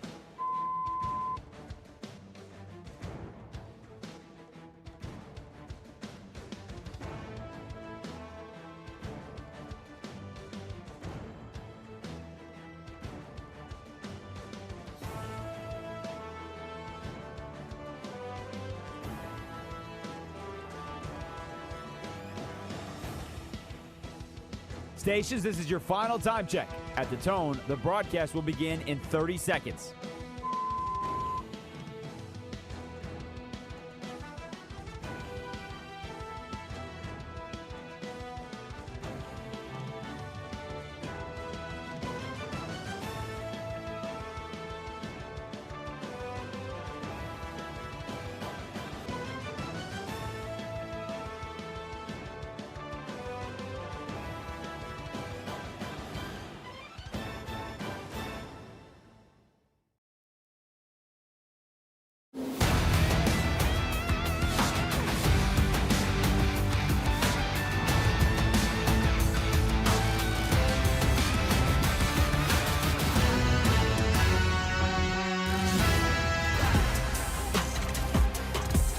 This is Bleck and Abdalla on Westwood One Sports. Here's Chris Bleck and Adam Abdalla. All right, remember back to last year, the Midsummer Classic, the Major League Baseball All-Star Game, and the Home Run Derby the night before? The Home Run Derby had a new rule.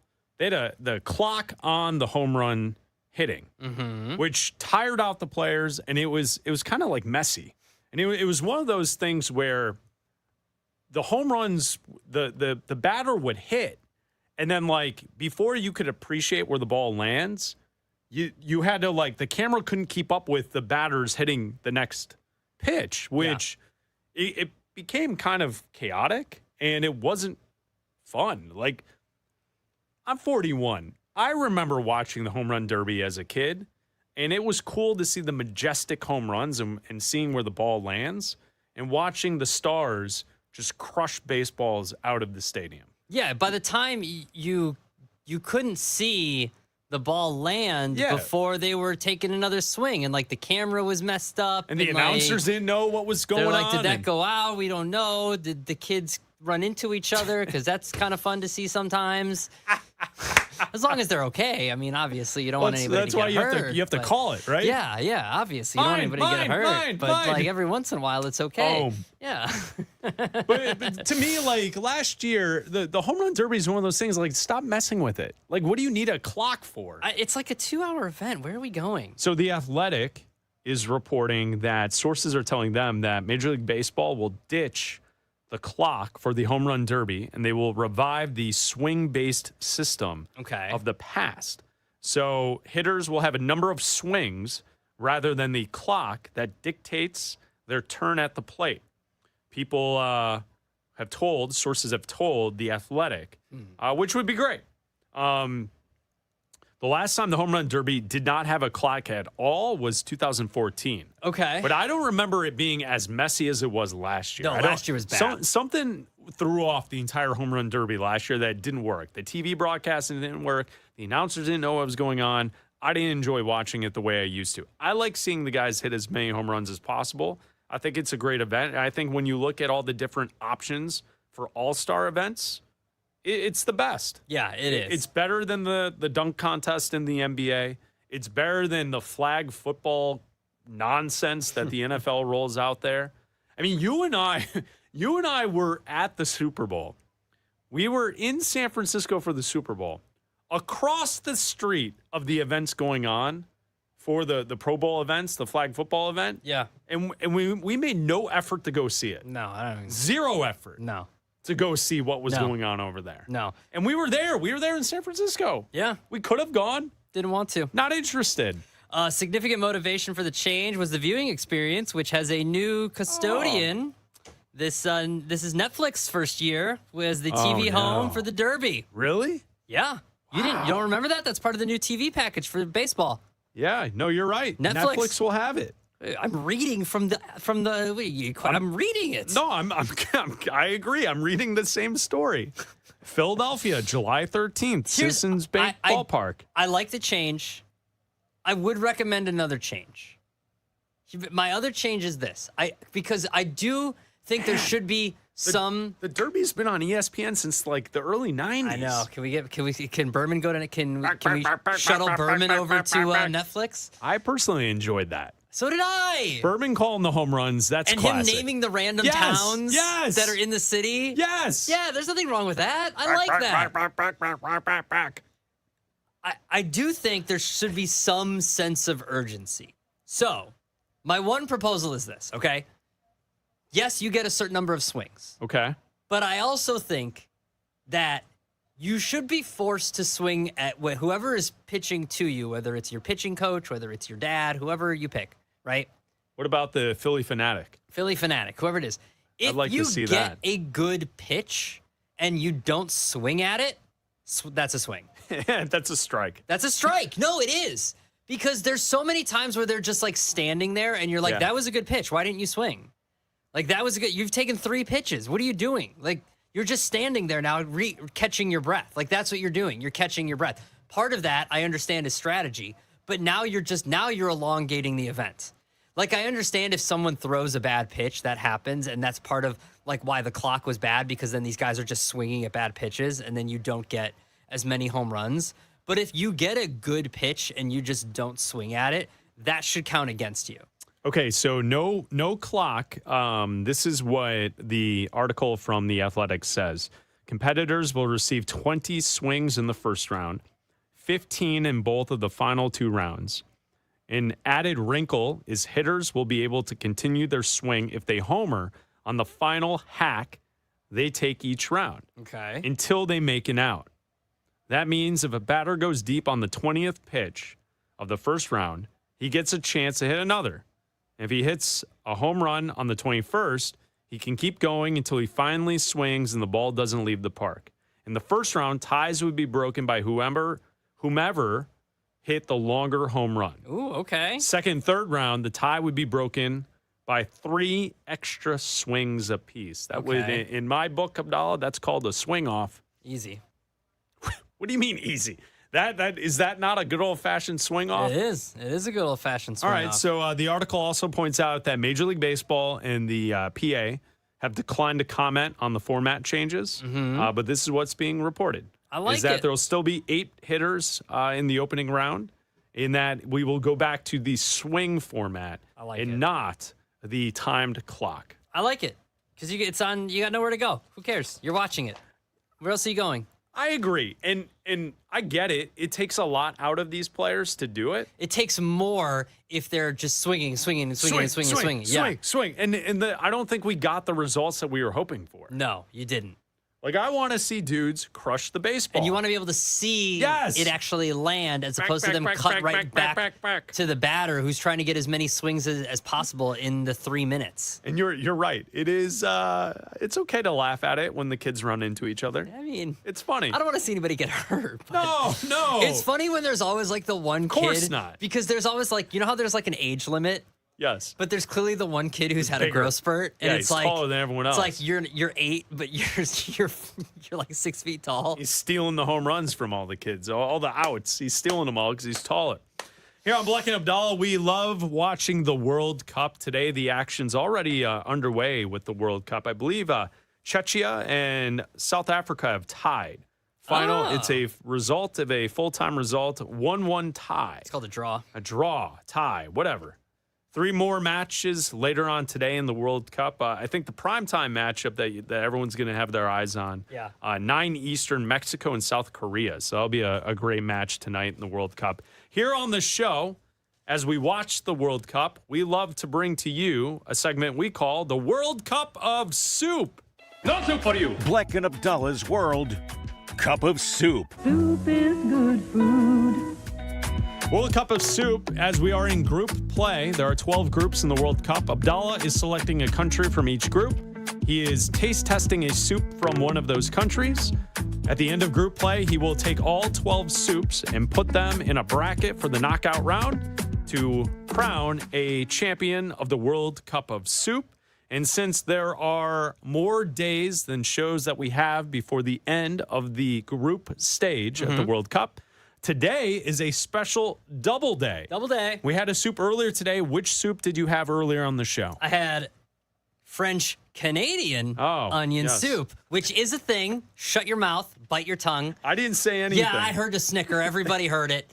If you're watching us on YouTube, youtube.com/apps on, because you would have seen me pour a hefty amount of maple syrup into that French onion soup, Yes, you did. All they do in Canada is they cook the onions in maple syrup instead of sugar. Yeah, I don't think they just pour in maple syrup. I didn't make the French onion soup, Chris. No, you didn't. Find a Canadian French onion soup in the city of Chicago, and I would have gotten it, okay? Yeah.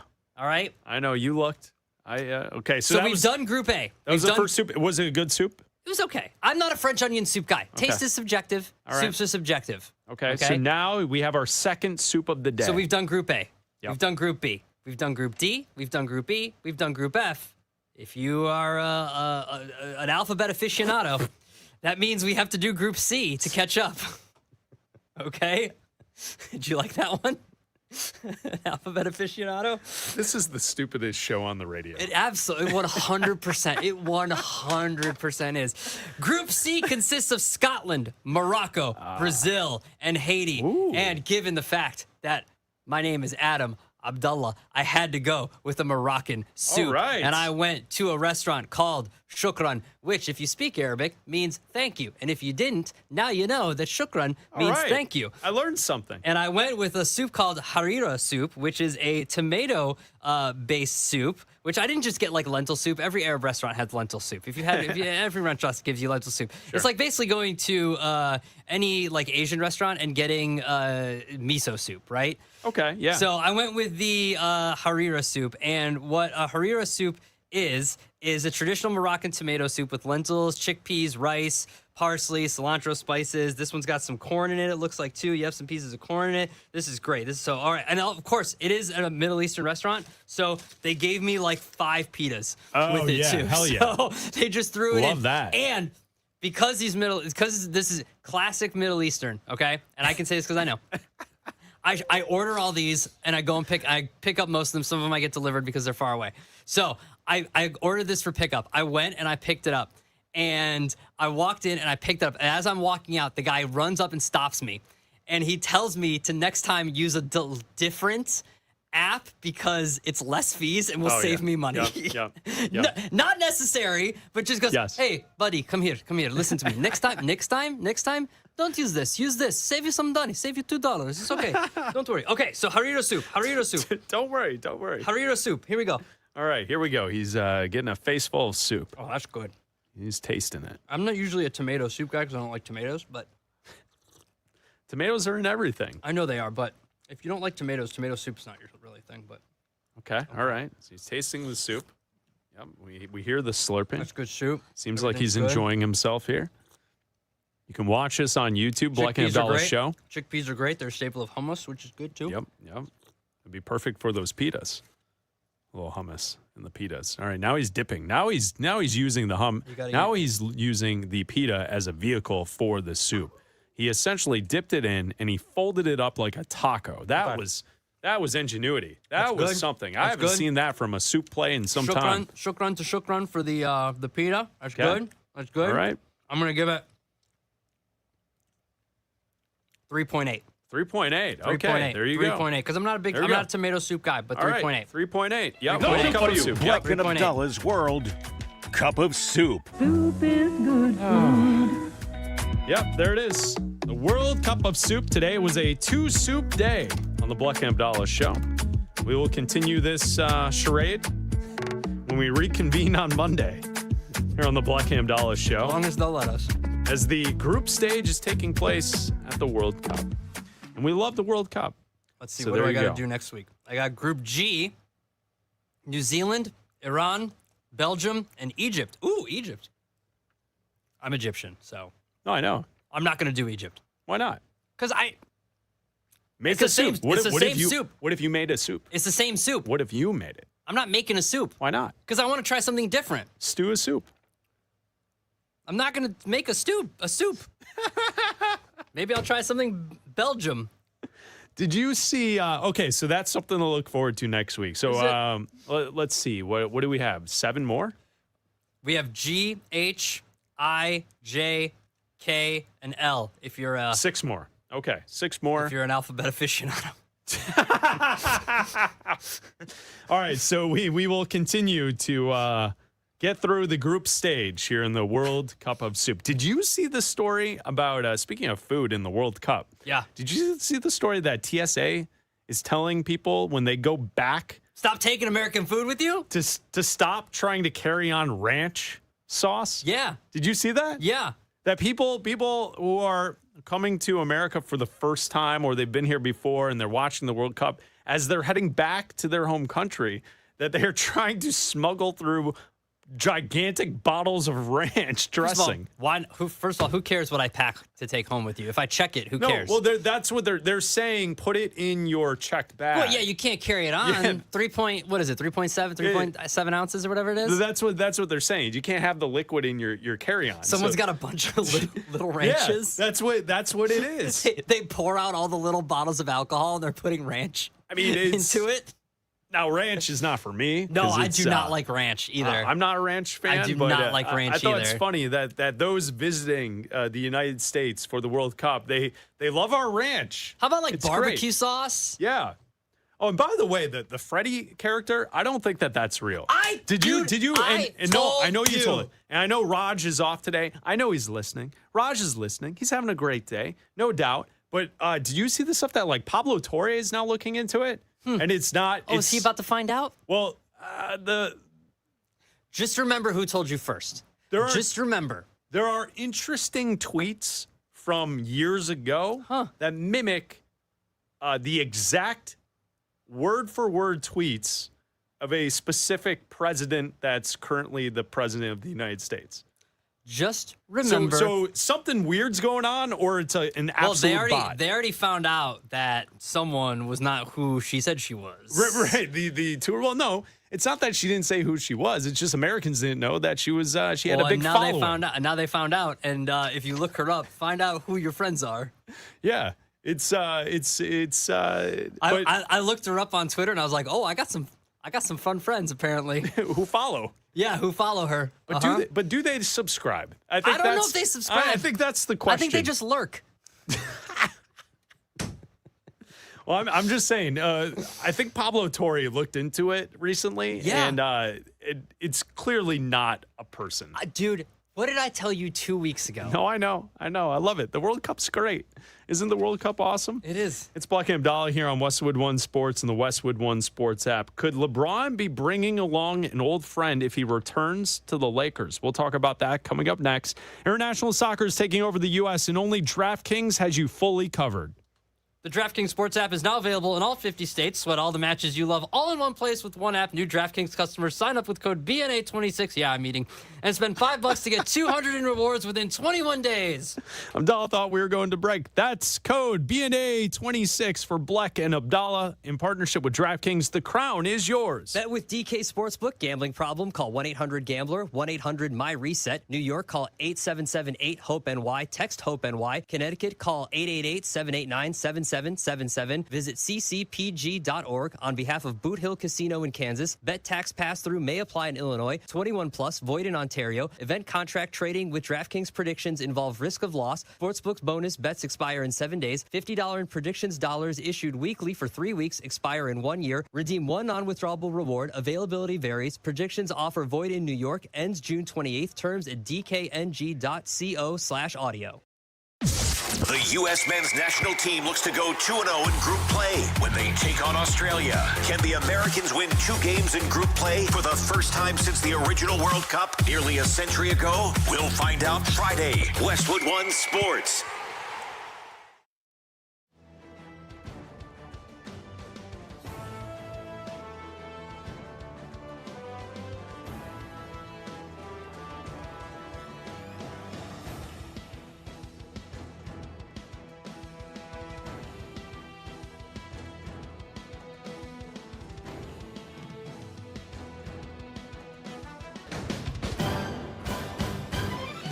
At the tone, the broadcast will begin in 4 minutes, 30 seconds.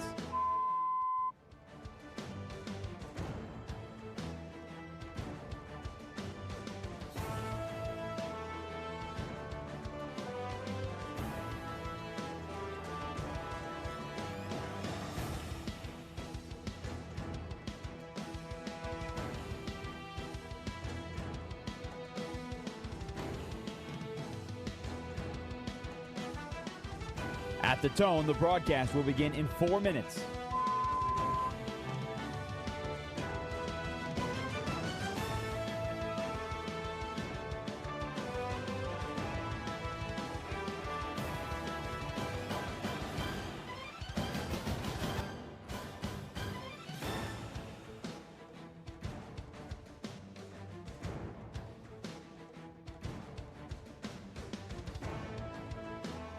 At the tone, the broadcast will begin in 3 minutes and 30 seconds.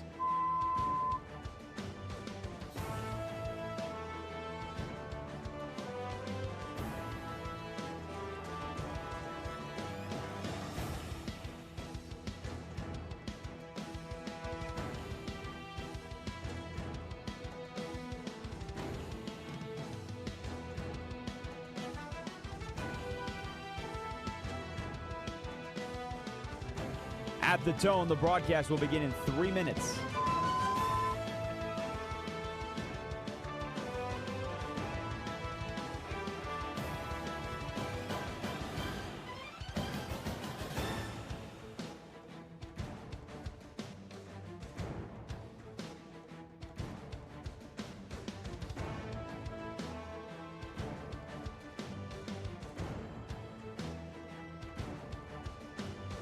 At the tone, the broadcast will begin in 2 minutes, 30 seconds.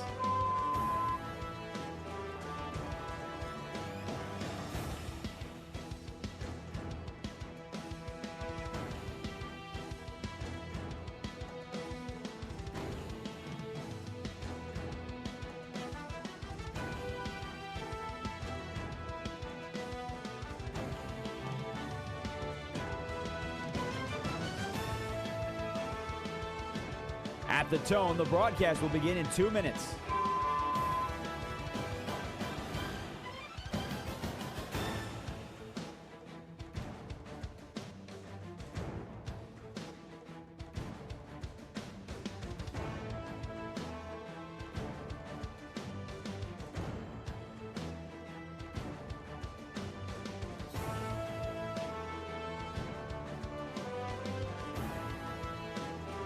At the tone, the broadcast will begin in 1 minute, 30 seconds.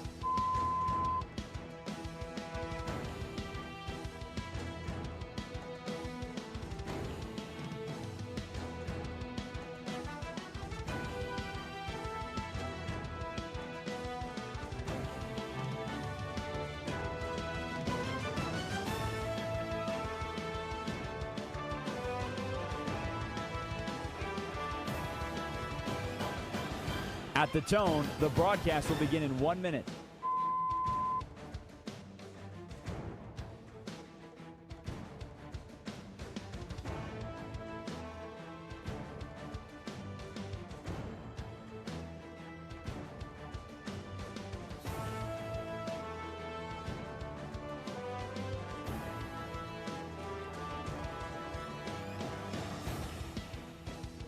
Stations, this is your final time check. At the tone, the broadcast will begin in 30 seconds.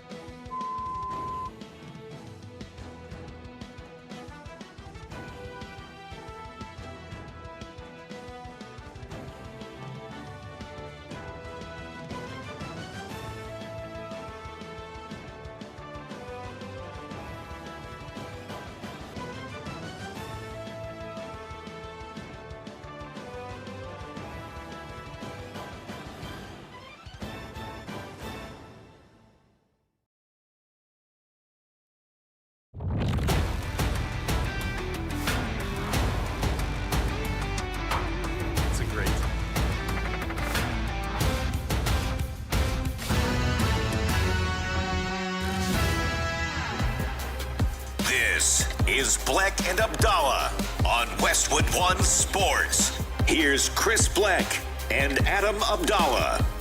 If you missed any portion of today's show, you can check out the podcast on Apple and on Spotify. As always, you can like and subscribe to our YouTube channel, Bleck and Abdalla Show.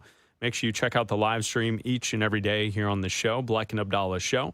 Thank you to Stu and Roy for producing today's show. Jim Rome and the Jim Rome Show is coming up in 13 minutes right here on Westwood One Sports. Mike Wickett will be in for us tomorrow here on Bleck and Abdalla from noon to 3 Eastern, right here on Westwood One Sports.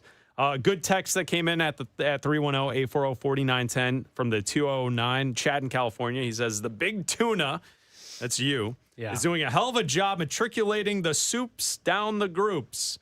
The run and soup offense for Abdalla with our Super Week. Run and soup offense, with I the love it. World Cup of Soup. I love it. Great text there. Got to keep matriculating these soups. Yes, absolutely. One of the storylines that we were talking about today is, as we sit here, the NBA offseason, free agency hasn't even started up in the NBA. Yet there's a story each and every day around LeBron James. So here on Bleck and Abdalla, we bring to you the LeBron James Free Agent Watch. Who is he? LeBron James. Will he build another super team? Got to start with Superman. Man, I could have used him on the Cavs. How many weeks will he stretch this? Not 2, not 3, not 4, not 5. LeBron Watch 2026 with Bleck and Abdalla. The answer to the question everybody wants to know. LeBron, what's your decision? In this fall, I'm going to take my talents. Yep. Every day there's a new story with LeBron James. The latest yesterday was that LeBron is talking to the Lakers ahead of free agency and that the sides are communicating. He may want to return to the Lakers and whether or not they want him back. And I think the conversation is they want him back, but for what price, right? That's a part of the conversation. Today, we have a piece of audio from ESPN, NBA TV, NBA Today. Mark Spears talking about he's hearing that LeBron is likely to come back, but he's also bringing along a friend. I'm hearing that he's likely coming back. I am curious under this new Lakers regime, what the number is, though. And also I'm hearing that one of his old teammates from Cleveland, Kevin Love, could likely be joining the Lakers, too. Oh. Maybe that's a golf recruiting trip they're having right now? Unrestricted free agent, rejoining his old buddy. Yeah. And so I could see that those two guys being reunited there. So there you go. Mark Spears, NBA Today on ESPN television, saying that LeBron, he's hearing that he's likely to come back to the Lakers. What price, doesn't know. And that Kevin Love could be joining the Lakers, too. Look, I'm not saying do this for Kevin Love, right? Don't do this for Kevin Love, LeBron. But look at what the Knicks just did. Look at what Jalen Brunson did with his contract, right? What you have to think about is LeBron has enough money for 10 lifetimes. Yeah. At what point, and this could be his last year, and I hate saying the word legacy with LeBron, but don't take the minimum. I'm not telling you to do that, but when the Lakers come to you and say, we can't give you the max, if you want to put together a championship team, we can't front load the entire roster with you and Luka. We just can't do it. Do you want it? Do you want to win a championship, or do you just want a bunch of money on your last year? What do you want? Do you want to be holding another trophy, and so people are talking about you with the same words as Michael Jordan because we know that's what you want? Or do you just want a bunch of money in your last year? What do you want? Because if you want a championship, take less money so they can build a better team around you. It's simple. Yeah, it is. I also think, the problem with this conversation, this type of conversation is easy with, Aaron Rodgers, right? Because he's not what he was. LeBron can still play. I understand at the highest level. Of course he can. He's an all-NBA caliber player. But that's the best still. of both worlds, dude. You're worth over $1 billion. You're literally worth over $1 billion. Yeah, but it's an ego thing. I understand it's an ego thing, but you know what helps your ego? Another championship. Another championship helps your ego. Another championship helps your dumb GOAT debate.